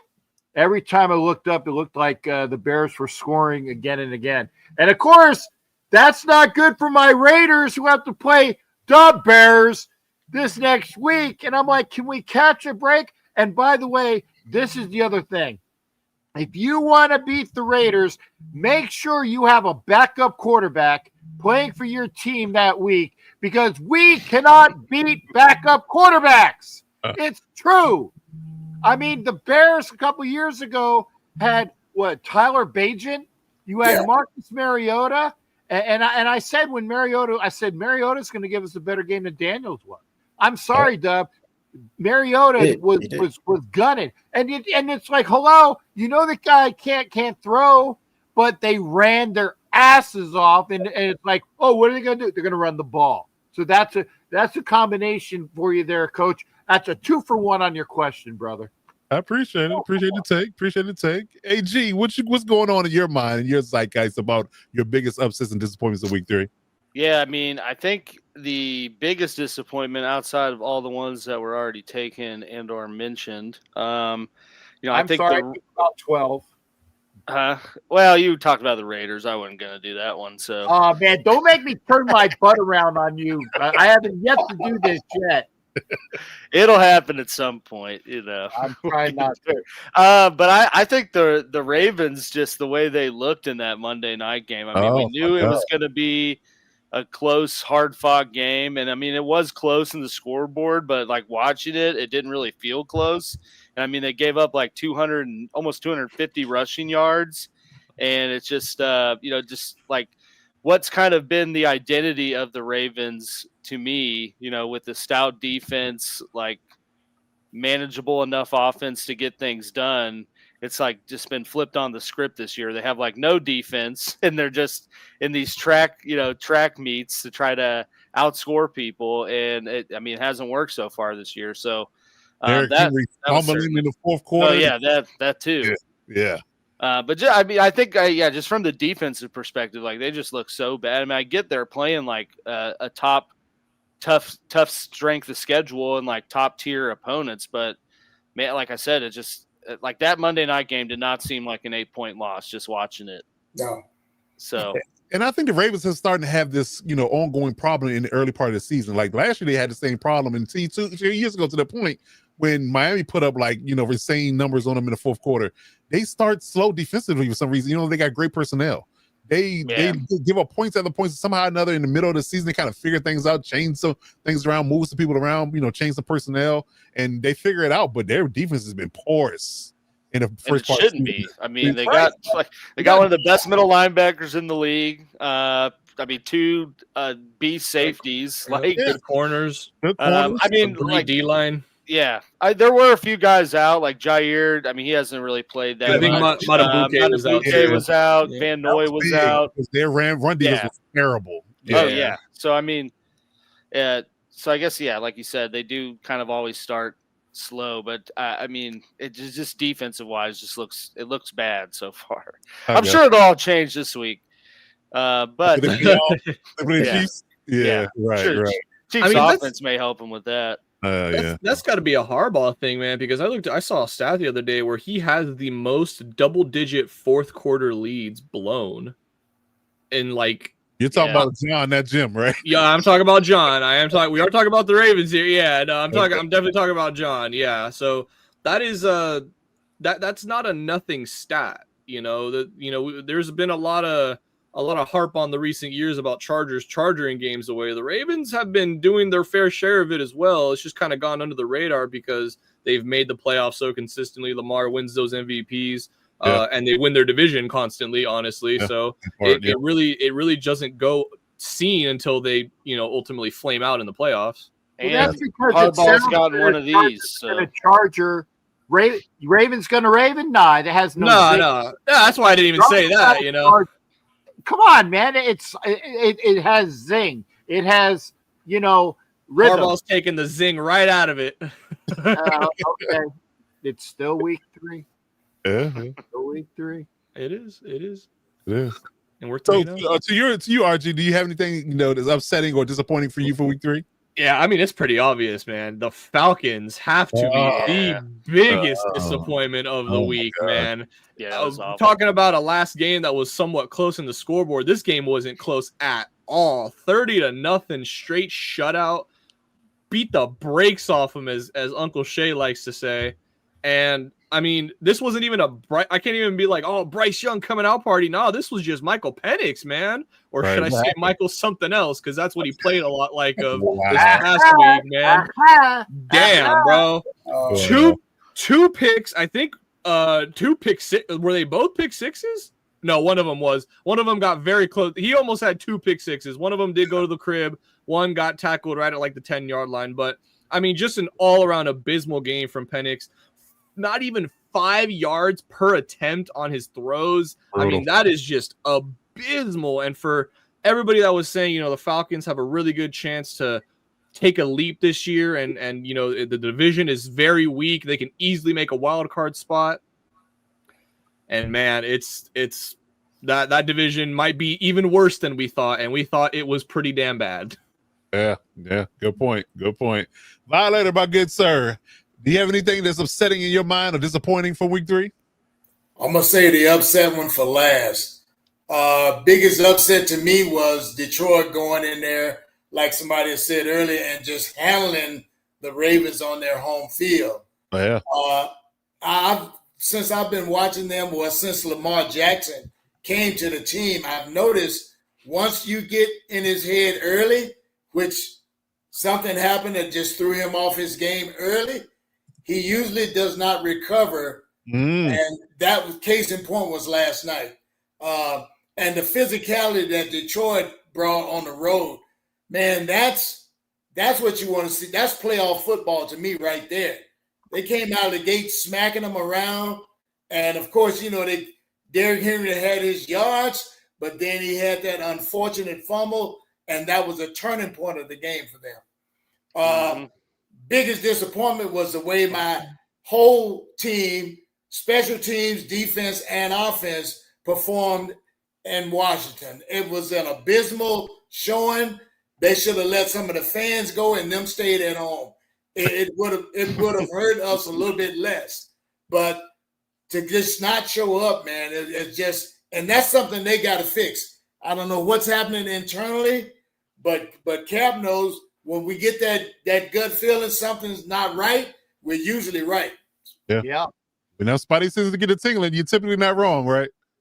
I like it. Okay. All right. For me, I mean, clearly, outside of what RG said about the Falcons, I think the whole hit squad it was high on the Falcons. Maybe they can steal a division. I think we all were on the same train of thought, and they making us look foolish. But on top of that, I had my eye on the Texans and how bad they look. My God, we did just the overall regression of CJ Stroud and that O-line, man. Like, I don't understand the thought process sometimes when it comes down to the old adage, and I guess it's an old school mentality in a sense, but it still rings true. You got to fortify your trenches. Yeah, that's still a thing. That is still a thing. You can't sell off your all-pro left tackle for peanuts and not replace them with anybody that's that caliber or is close to it. And then you on top of that, you're adding in a bunch of makeshift guys that were cast off from other places that didn't technically work out. A couple other guys you're developing that are still learning. It's a mess. And CJ, you can see in his footwork, his mannerism, his confidence, all of those things. Because I think we talked about this last week. It's a reverse thing happened with him, because they say typically quarterbacks figure it out by year 3 and they really start to hit their stride. He's regressing further in year 3, which is definitely something that you have to honestly and truly pay attention to. And, you know, as much as they fortified that defense, as much as they fortified the weapons around him, they have not given him the protection that he needs to flourish as a quarterback. And without that, you clearly have nothing. And they are completely and totally out of sorts. And I'm not sure how you fix it at this point, because the good linemen are not growing on trees out here. You can't just go pluck a kid from college and say, hey, you're going to play in the pros now. We need you. Unless you pick in the top 5. That's next year, though. We got a whole I know, yeah. 16 I know, games. yeah. I don't. You want to see how much an O-line matters? Look at Daniel Jones. Look at how he was in New York versus what he's like in Indianapolis with that top 5 O-line. That part. I thought I said that. Jesus, were you not there on my segment there, RG? It's RG. No, I'm sorry. No. You're right. Okay, RG. AG. What are you, G's? What are you? The Charger G. Okay, how's that? The Charger G. That's a good one. That's a good one. So yeah, I do believe that. But yes, you're both right. It is, you know, Cap and RG are both right. It is definitely, you know, something that needs to be reiterated. It needs to be said. You know, it's definitely we can say it until they fix it. That's for sure. That is definitely it. So yeah, we'll see how things roll. But I do believe the Texans are in big trouble. They're in big trouble for sure. Oh yeah. All right, so let's move on down the line. Let's talk about our segment called Cover Forecasts, our NFL predictions. We got 2 segments here we want to cover real quick. First up on this radar is contenders and pretenders. As we tease in our NFL short this afternoon, we're going to talk about what's real and what's fake at this point in the season. We're almost at the quarter mark, and you know, we can definitely see certain things are clear and obvious. What, to my Texans' point, it's clear and obvious that they're in trouble. So you know, let's go around the room in reverse order this time. We'll start with Violator. For your mind and your perspective, you know, who's real and who's fake, and who's a contender and a pretender in your mind? Well, right now, my Raiders are pretending to play football. Contender-wise, I might have to go with Detroit, man. Until I see somebody shows me different, that team is focused even without Ben Johnson. You would think Ben Johnson was calling plays the way they were coming out of the huddle, and just smooth as fine wine, man. So kudos to, you know, the coach and all those guys. Those guys were focused. All that noise in the Ravens den got real quiet towards the end. So pretenders, Detroit, pretenders, Raiders. I like it. And shout out to Dan Campbell, man. I got to give him credit, because we were really, really anxious on the idea of how he was going to flourish with those coordinators being gone, because we knew that Aaron Glenn and Ben Johnson were rock stars. Now, those particular guys don't grow on trees. And for him to take about 2 weeks to get it going, but it's like they never left. The defense is playing good. The offense is moving the ball. That running back tandem they have with Almiron and James Winston on the outside. Listen, you know, I mean, to the point where Sam Laporta's kind of afterthought, and he was a Pro Bowler 2 years ago. So they're doing big things out there. And the Packers are lucky they caught them early, because if they played them in a week or two, you know, instead of playing them in week 1, it'll be a different ballgame, in my opinion. It'll be a different ballgame. They could be talking about a whole different conversation. So I would definitely agree with you on the Lions are hungry for sure. You know, pun intended. Pun intended. RG, what you got over there from contender and pretender? So for my pretender, I'm going with the Steelers, man. They're 2-1, but it might be the fakest 2-1 I think I've ever seen. I don't buy into Rodgers whatsoever. They are the only team currently in a playoff picture, both AFC and NFC side, that have a negative point total differential. Everybody else is in the positive somewhat. They are the only team in the negative at a -5. The run game is not that great. The defense, which was supposed to be the kind of glue to this whole team, that was supposed to, you know, Rodgers, hey, just don't turn the ball over. Give us, you know, the best quarterback play we've had since Big Ben, which isn't a high bar, by the way. And, you know, and we'll be good. The defense and Tomlin, they'll coach us to a win. And, man, they have just, like I said, 2-1. Yeah, if Rodgers went off, man, hey, hat off to him. He's a future Hall of Famer, all that. You know, nothing but respect for him as a player and what he's had, you know, for a career-wise. But as far as this season, you know, their only hope is that they've lucked into Rodgers being the second best QB in that division now, with Burrow going down with an injury. So maybe you sneak into a wild card spot. You know, you can make the argument the AFC South is just going to be all awful. So you have your one division winner there. AFC West, you probably get, you know, best case for Steelers, you get, you know, only 2 teams coming out of there. And then the AFC East, and then the East, you're pretty much banking on just the Bills coming out of there. So if you're looking at it in that scope, you know, that leaves 2 spots open for you. So, you know, the Steelers can definitely, record-wise, all that, make a playoff push, but they are full-on pretenders in my eyes. And for contender, you knew I had to do it. I mean, come on, the 3-0 Chargers, baby. It's oh my God. It's You thought truly, I was smug, Cap. It's truly. We said, you know, we all agreed at season start, we will see after 3 weeks what kind of team this Chargers team is, because it's 3 straight division opponents. I don't care who you root for. I don't care what team you are. 3 straight division opponents to start your season is brutal. And to do it without Rashawn Slater, to do it without your right tackle in this Broncos game, without Khalil Mack, I mean, they are losing pieces and they are still finding ways to win games. That is the mark right there of a contender, is when no matter what, you can find a way to pull these games off. And, you know, for past Chargers teams, they lose all 3 of these games. Agreed. Without a doubt. And That's so true. That is true. You really start to see the culture shift and the change in that locker room under Harbaugh. He's got them boys playing, and that defense, man, we talked about it. Coach, you know that this is what we've been waiting for. We knew Herbert had the talent to carry an offense, and with Keenan Allen back, man, things are looking up. Like, I mean, starting 3-0 in the division, man, that is unheard of. You're basically up 3, 4.5, 4 games on your entire division, not even a month into the season. Yeah, and it's such a subdivision of that. It's not like it's the AFC East where you just kind of got cakewalks. And people are saying this was the toughest one in the AFC. We were arguing in the preseason. We said, was it the North or was it the West? And, hey, it definitely is. I mean, nobody's chopped liver in this division, and it's the most well-coached division in all of football, in my opinion. So, yeah, it's nothing to sneeze at to be 3-0 in that division. I definitely share that sentiment with you for sure. For sure. All right, Coach Mike Dub, what you got over there for contender and pretender? I'll start with the pretenders. For the pretenders, I'm going to go with San Francisco. They're 3-0 right now, but I said it earlier in the offseason. I just felt like, it's a different, I don't know, it just feels different from the other San Francisco teams. Yes, they have a lot of injuries. Yes, they're still pulling out, wins, but I think eventually it's just going to catch up to them. Like they keep dropping like flies. And eventually it's just gonna catch up to them. So they've been able to squeeze out some pretty solid wins here, which is good for them, especially early on in the season. You want to stack them, try to get as healthy as possible so that you can go into the back end of the season looking well. But I'm just not a believer of the 49ers. I think it's going to catch up to them eventually. And for contenders, I'm actually going to go and stay in that same division and say the Rams. Even though the Rams came up with they had a tough. Did I take yours? They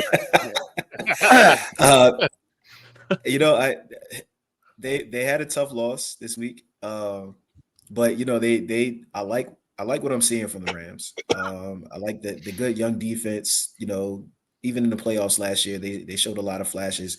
I think they got to tighten some things up on their secondary a little bit.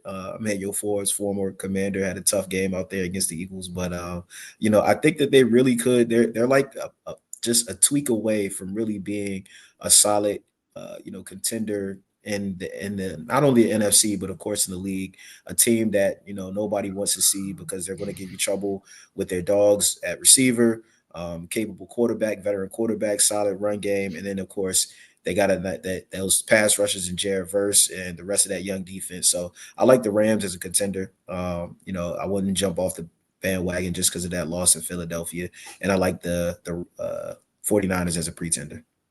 Yeah, I agree. I think you need a loss like that in certain regards if you really want to, achieve your goals. So it kind of humbles you and lets you know that you need to get back to work and things are not going to come easy for you.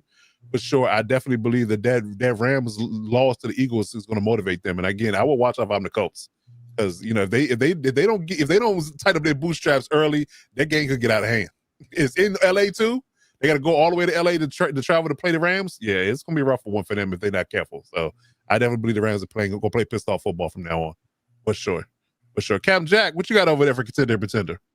Well, I'm actually going to keep it all in the same state. Okay, not the same division, not the same state. And it's real obvious to me. You got a 3-0 team and an 0-3 team. Violator already denigrated our team. We'd actually have to improve to be a contender. We're MIA. So we're not even a pretender. We have to show something to be a pretender. So I'll one up Violator. It's very hard to one up Violator. Very hard to one up Violator. Call it like it is. Call it like it is. But trust me, oh my God, I wanted him in my show the other night because I was being frank and earnest. That's comics. See, frank and earnest. I agree. About all my stuff. How did I get that reference? Yeah. Wow. Hey, RG actually gets something that's okay. That's in my base. That's good.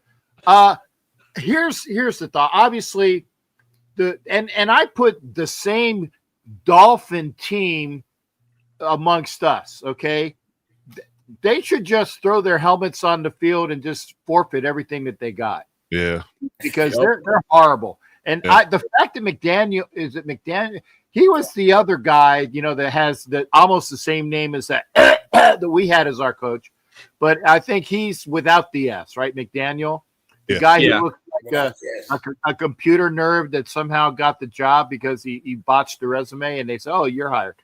But yeah, he should just quit. I mean, his team quits on him. Tyreek Hill wants to go play in Japan for baseball, get it, go play for another, not even the same sport. He wants to go to baseball and play in Japan. Well, actually, he wants to go to Japan for other reasons, but that's marital stuff. Hey, I'm swinging. I'm not doing bad tonight. But yeah, everybody quits on him. He's going to be fired pretty soon. And the pretender, come on, the Tampa Bay Fake Pirates. They're 3-0. But really, is that a solid 3? I don't think it's a solid 3. The only thing that they haven't that in their favor is that the rest of the division sucks. So they might win by default, but I don't know. I just don't think that they are all that in a biscuit. And they're going to get their ass whooped this Sunday when the Eagles go to town. And it was funny that my buddy was looking for Bucks Eagles picks, and there was a pick on myself and Jamie Paye, Philly sports guy, that was in a Bucks Eagles montage, and he sent it to me. He said, "I was looking for Eagles Bucks picks, and look what came up, you bastard!" It's like, and it's me and Paye in the first row during that game, which was actually what the other kid, Jason Kelsey's last game. So we saw that. Okay. So that was the clip. But yeah, they're going to get their asses handed to them. And if I'm wrong, we'll see. We'll see. But I got some insight from a Bucks aficionado on that game, if that's one of the games that we're picking. I don't know if it was. Let me see. It is. Yes, it is. We're actually. Okay, I'll save some of the insights for that. Okay, good stuff. Good stuff. All right. Alex Givens, what do you got on there on your docket for contender and pretender? Yeah. Well, a lot of the options are already gone. Pretender, I'll just go ahead and take the low-hanging fruit here and kind of jump in with RG in the AFC North. But the Cincinnati Bengals are also 2-1, and I don't see that sort of success being sustainable throughout the year. Howard Brown. Well, yeah. You didn't like those 7 picks or 5 picks? I mean, yeah. 2 weeks? Well, no. Yeah. Yeah. They also 7 have a negative quarters. point differential, RG, and are somehow 2-1. And Chiefs have a positive one, and they're 1-2. So hey, but I guess for contender, I'm trying to think of how I want to do this. Do I want to be the in-house fan or just name? Say it! Say it! Ah! That's my Kennison. That's my Sam Kennison. Who's that? I know who that is.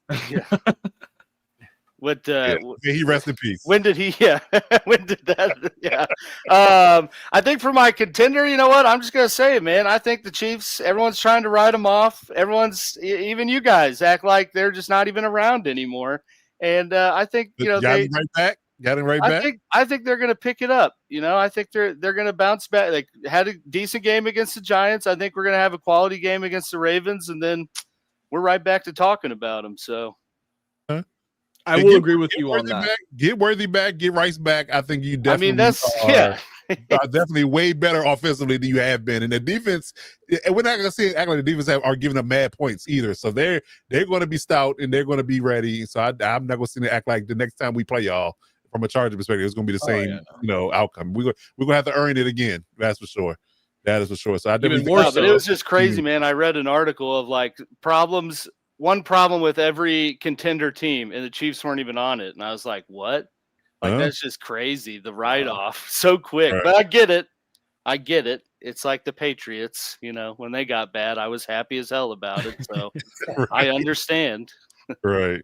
Well, as long as you have Belichick and Brady, and as long as you have Mahomes and Reed, you got to. They just need a running game and a running back that's not an idiot. And don't say that, Cap. Shut up. As long as the NFL gives you Rice right before the Raider game, it does work.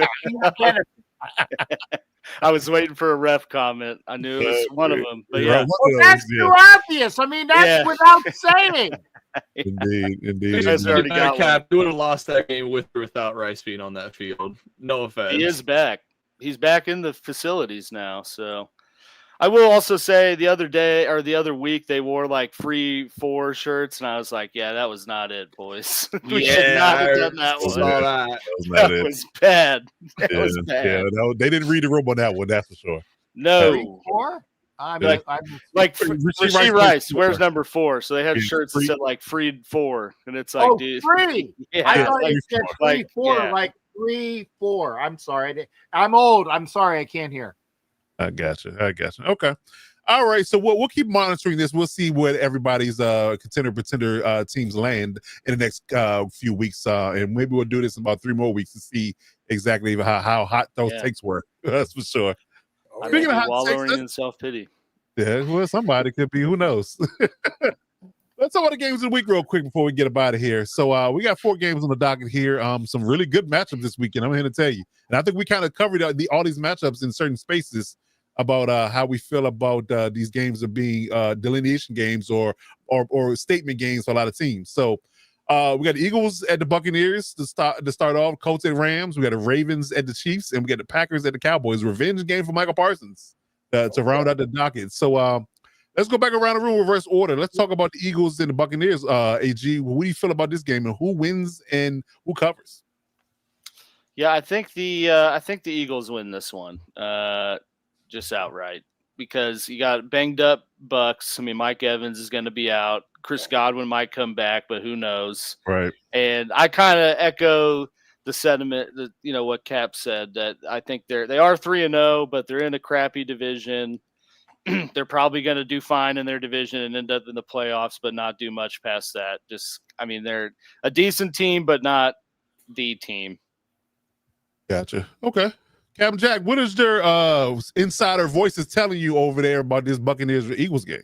And I'm going to give proper credit where it is. A gentleman who runs the Cannon Fodder podcast, my buddy, we both went to broadcast school together. I said, hey, give me your thoughts, because I know that I had a feeling that they were going to talk about this game, especially when he showed the picture of me and Paye when he was doing pictures for, an Eagles Bucks matchup. And I said, oh, yeah, that's this week. He goes, it's the offensive line, something that I know about personally as well, because we haven't found one yet.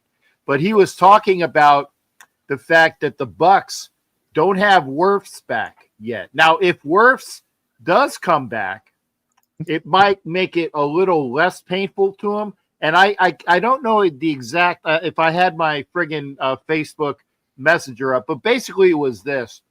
The center's playing left tackle. They have a couple scrubs playing the other interior guys, and it's basically a guy out of position and scrubs around the rest of the line. That's the short version of that.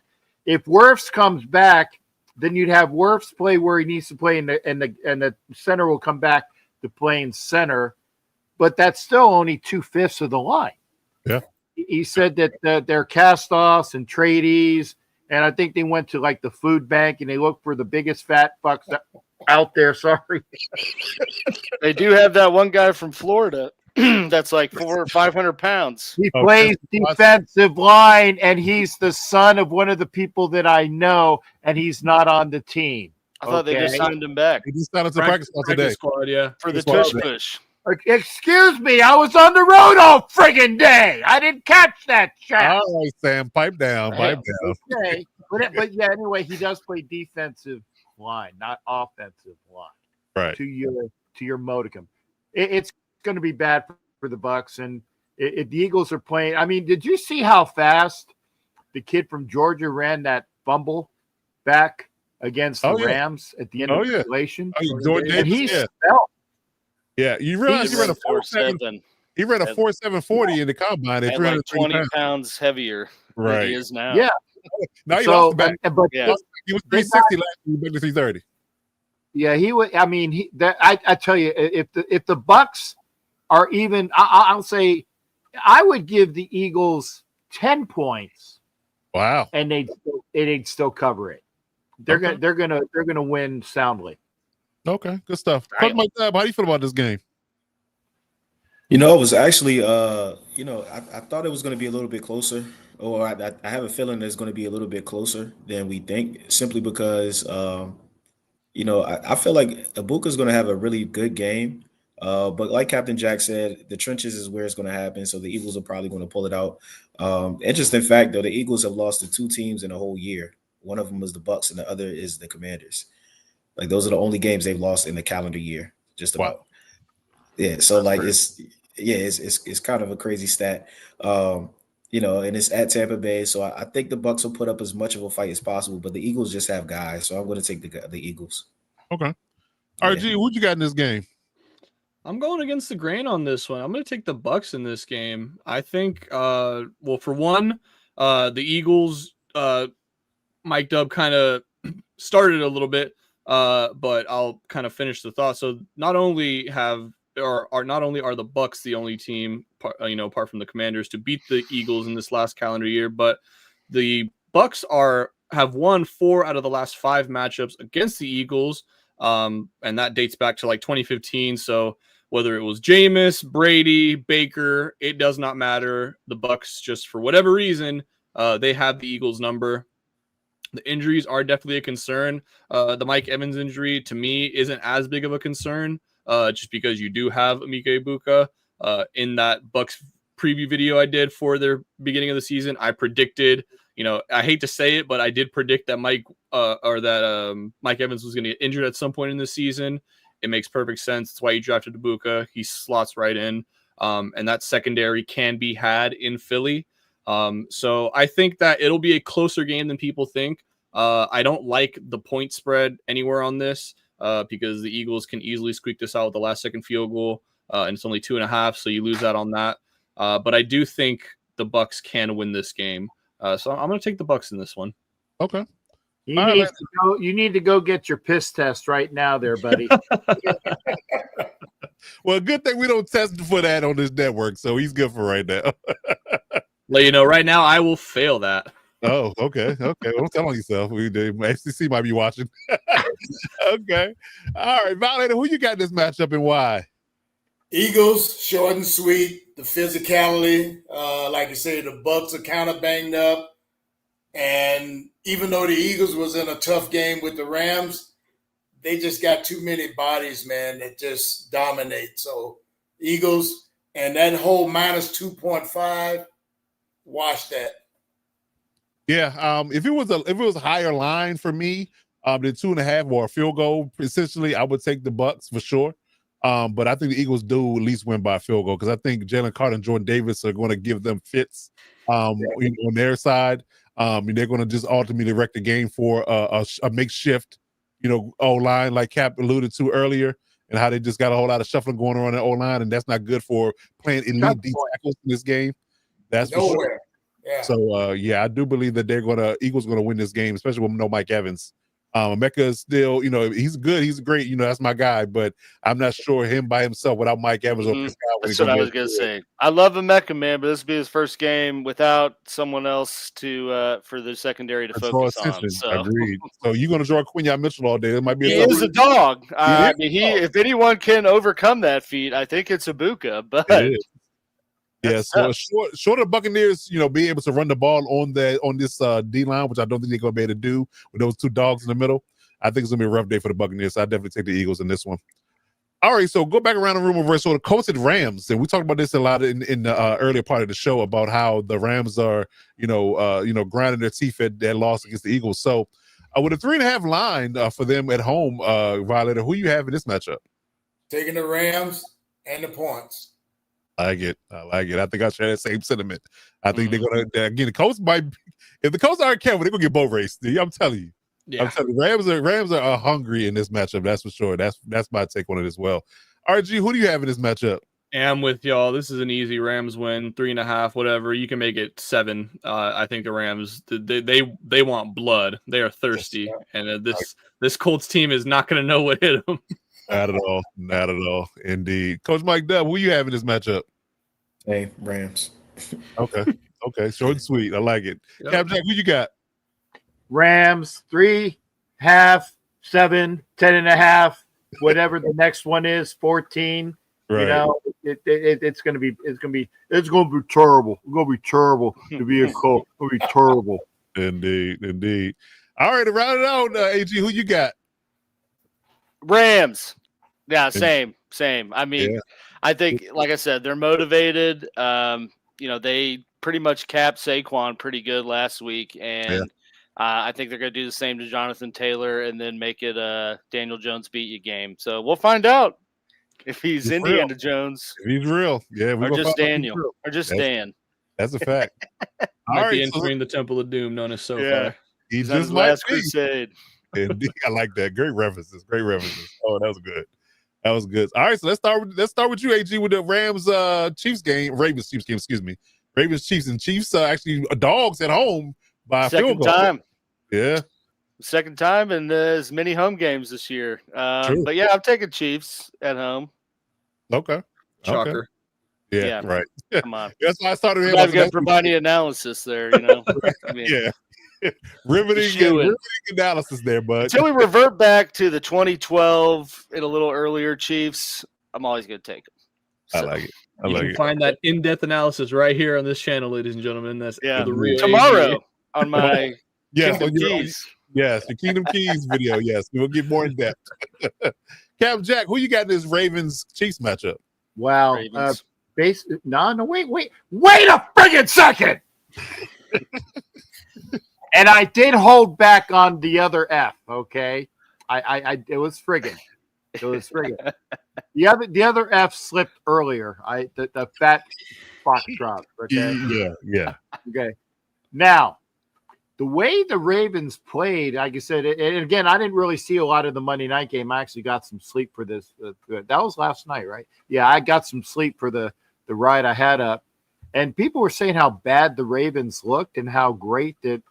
The Lions look, which is good.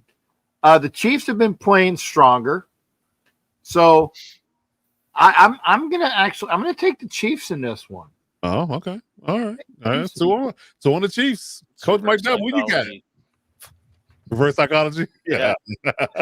Funny. But I hope they lose. Yeah, there it is. You know he can't help himself. Indeed, Coach Mike Dunn, who you got in this matchup? I'm gonna take the Ravens.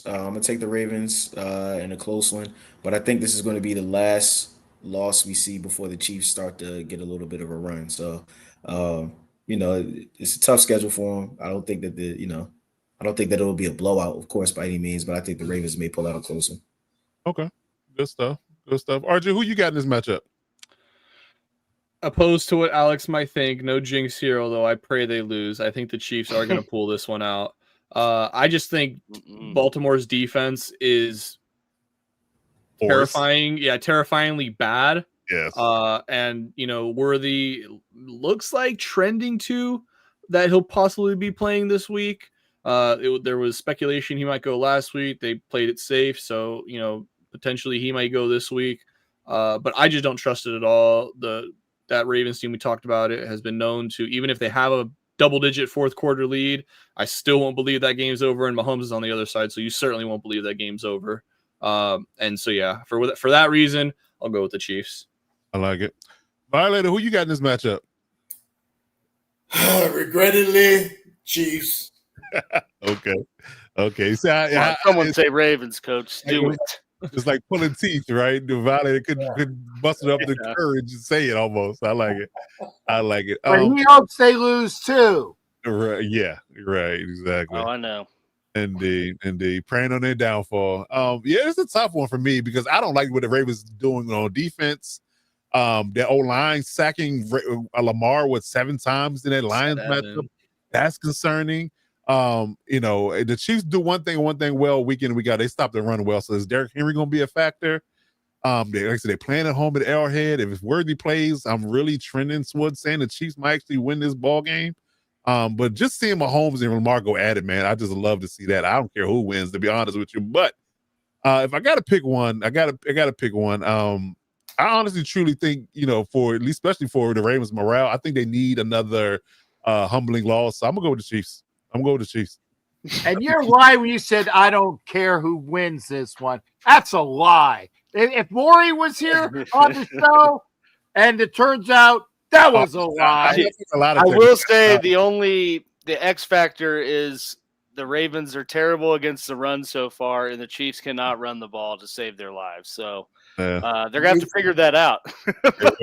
We'll have to figure that out. And Pacheco, I guess, forgot how to play football, or just the rules, or what's a live ball or not. So he has not been the same since that broken leg. No, he has not. I think this is going to be one in the air, though. Yeah. Oh, yeah. Okay. All right. So last matchup, we got the Packers at the Cowboys. Michael goes back to AT&T Stadium to give revenge on his old team. So, Violator, who you got in this matchup? Is a 7-point spread in this one for the Packers. Who you got?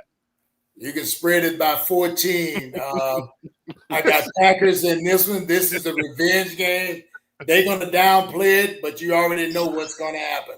Dak, he won't get spit at this time. He's going to get hit on. Yeah. I especially no CeeDee Lamb. No CeeDee Lamb either. Yeah, it's going to be rough fight for the Cowboys. I'm with you. I get it might be a 10 to 14-point dog walking in this one. I'm with you there. I'm saying the Packers as well. RG, who you got in this matchup? Just echoing y'all. I mean, 21, whatever you want to make this line, Packers are going to absolutely decimate this Cowboys team. The only reason I would have pause about taking such a large line is Cowboys and Dak specifically are the queens of just getting that garbage time. Yep. So they can backdoor cover, without even really realizing it. So, but yeah, this Packers easily. Indeed. Coach Mike Dunn, who you got in this matchup? Packers, and I got them to cover. Okay. Yeah. Jack, who you got? Well, first off, let's not talk about the backdoor covers, you bastard. That's sexual content right there. You're talking about me. He's talking about a backdoor cover. I haven't even said it. Well, actually, I have said something sexual, but that was another person. Okay? That was another person. So how about them Cowboys losing their ass? That's the name of that tune. That was a good one, Cap. Oh, that was one of your better ones right there. Losing their ass. All right, AG, bring it home for us. Are you jumping on the bandwagon with us, or you going lone wolf? I don't know that it'd be jumping on the bandwagon. I think it's just being objective. Because their Cowboys defense is just terrible. I mean, we talked about it pre-show. First team since 2021 Stanford to not sack Caleb Williams in a game, and then make him look like he's just slinging dots out here. So I think Jordan Love and Matt LaFleur and Josh Jacobs are going to have a pretty good day against their defense. I agree. So we're all on the Packers. So maybe we should have bet the over/under on sacks for Michael Parsons versus the line. I was just about to say, look out for the prop video because the Micah Parsons sack is probably going to be. What did he say today? He said something corny as hell. But I'm gonna bring pain or something like sacking that. He missed the opportunity here. So you gotta channel your inner Clubber Lang for your Rocky 3 fans. Yes. He said, "What is your prediction for the overall fight?" Prediction pain. A prediction. Pain. And so that's what he should have did. Yes. I've seen Rocky 3. What? I have. I'm saying he might not have. I don't know. Yeah, good point. It's still un-American not to see Rocky 3 though. It's still un-American. He needs to get on that if he hasn't. But Yes, every week or so. I like. Yeah, we'll see. But yeah, you need to watch the movie if you hadn't, so that's for sure. All right, so that's our games of the week. So as we wrap up the show, we like to get out any type of hot takes that's burning in our soul, in our psyche, that it might be something that might come to fruition throughout the week in the NFL from Thursday to Monday night. Can I caveat before we say this that the NFL really missed the mark on picking the Monday night games this week? Like, it's gonna be a snooze fest. I might go to bed early on Monday. I'm not watching those, man. It's just gonna be bad. Those Monday night games are bad. But Jets, Dolphins, Bengals, Broncos. Yeah, quite literally the worst possible matchups. And can we flex games this early? I mean, it's really bad. Like, it's just those games overseas and let the other guys play on Monday night. But that's all I'm saying. Yeah, combined 3-9 record from those 4 teams Jesus on that day. Christ, what are we doing out here? The ratings gonna be terrible. Yeah, all 3. But collectively, I'm going to throw it up, as a jump ball. Anybody got any hot takes that you want to get off your chest before we get up out of here? I'm gonna just say one. I think that Jackson Dart will be making his first start, of course, against you guys' Chargers. Yeah. I think it'll be a struggle. I think it'll be a struggle for him. I really do. I think the first game, I think he's just going to get a lot thrown at him, and I think it's going to be a rough go for it. Damn it, really Mike! Don't him out against Justin Miller's defense. That's criminal, man. Yeah, that's criminal. I don't know if that's a good idea. I was going to take the polar opposite hot take just solely based off what RG said last week about the Giants and Chiefs game, but I can't now. People don't forget, Robert. I think your hot take was Russ is going to go off. Hey, man, all I'm gonna say is if that man doesn't get strip sacked by Mahomes, we're having an entirely different discussion. That was absolutely criminal. Whoever that was, you should be banished from any locker room, because how the hell, as a defensive lineman, do you get the ball taken away from you by a quarterback? That's crazy. Yeah, that's a good one. That is a good one. Okay. All right. Any other hot takes around the room before we wrap it up? Violator, you want to do the one that we've been alluding to all I'm gonna let you do that one because we're on the same page. Go for it. Okay, and if I don't say it correctly, Violator will enhance Go us. for it. I need those fat foxtrots. Okay, I cleaned it up. Mm-hmm. I need them to line up outside the training facility in Henderson. Okay. And I'll go out there. I fly in on Thursday. So if they allow, scooters and canes, I'll still be out there. The Raiders will not win a game unless it's by accident. And I got to look for the schedule. I got to find a victory somewhere. It might be this week because, if the Browns could beat the Packers, anything is possible. But the Raiders will not have a real win until they figure out their offensive line woes. It's something that they should have fixed. They did draft 2 guys in the draft. And pretty soon, those bastards need to play along with my boy, Laki Tassi, who's 6'5", 3-something, and just throws people because he's a rugby player. He needs to be in there as well. So the Raiders need to identify this. You need to get Alex Crappa in the crap heap. You need to get JPJ, and this is true. They said that they didn't start JPJ because it was a short week and he was coming off of his migraines. he played 2 snaps on special teams. What the frick is that? That's a lie. That's a lie. That's a lie. And I tell you what, Coach, I like Pete Carroll, but there's something going on there, and I'm pretty sure, and I have it on a good source, that I think JPJ's in the doghouse. Yeah. I have a feeling he's in the doghouse because of that crap that's being exhibited. Okay, maybe they want to buck him down because he told AP out in the center, and that's the way it is. I don't know, but it's crap what they're doing with JPJ, okay? He needs to be in there playing somewhere. And you need to get those other 2 guys in there, Grant and Rogers. They need to play. And and if Laki Tassi can't go and throw somebody out, then he needs to throw out Carroll's son as the offensive line coach. That is a friggin' hot take. Okay. Like it. Thank you, brother. Drop the mic. Drop the mic on him. Okay. Drop something heavier on them, Coach. Oh, for me? Drop something heavier on them. Oh, right. Okay, I got you. I got you. Okay. Yeah. Looking at your schedule though, the Titans are coming up in 2 weeks. That might be a juicy matchup for the Raiders, but we'll see how that goes in a few weeks. Outside that, because you got the Bears, the Colts, and then the Titans. Yeah. So yeah. Maybe the Titans, maybe Houston at the end of the year. Yeah. So maybe 3, Maybe. and then we'll be picking top 5. So there we go. Quarterback? I know we're jumping I in. know. Yeah, okay. Okay, good stuff. All right. Works for me. Okay. All right, gentlemen. So that get for the hot take segment. Do we got anything else burbling to the surface? I'm Good. That's it. All Not much spice. I'm sorry if I quieted the room. I've been. Yeah, you dropped a bomb on us. Yeah, can't follow that up. Can't You're right. I apologize because Violator and myself, Wayne and myself, have been seething about that since we saw the game in Vegas. We've been seething about it, and hopefully we can. And again, all y'all are invited on my shows to talk about your teams anytime. Sorry, that's a what do you call it? A crossbred plug. But, Shameless plug. Shameless plug.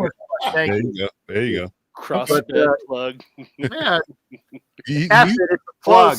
Yeah. can use the word butt in there, so we good. Yeah, well, it's a plug. And notice I didn't say what a plug could be used for. There you go. There you go. Yeah. Keep it PG.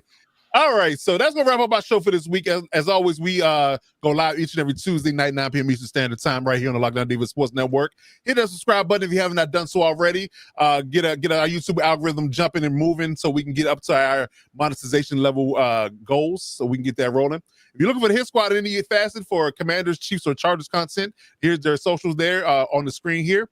Coach Mike Dubb is our Commanders insider. Alex Givens is our Chief insider. And Robert is our Chargers insider. So, hit them guys up if you need any information. DM on Twitter or Instagram, depending on what your fancy is.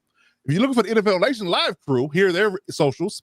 We got Ref Guru on Twitter. We got Violator on Twitter. We got Captain Jack Rackham on Twitter, Instagram, and YouTube.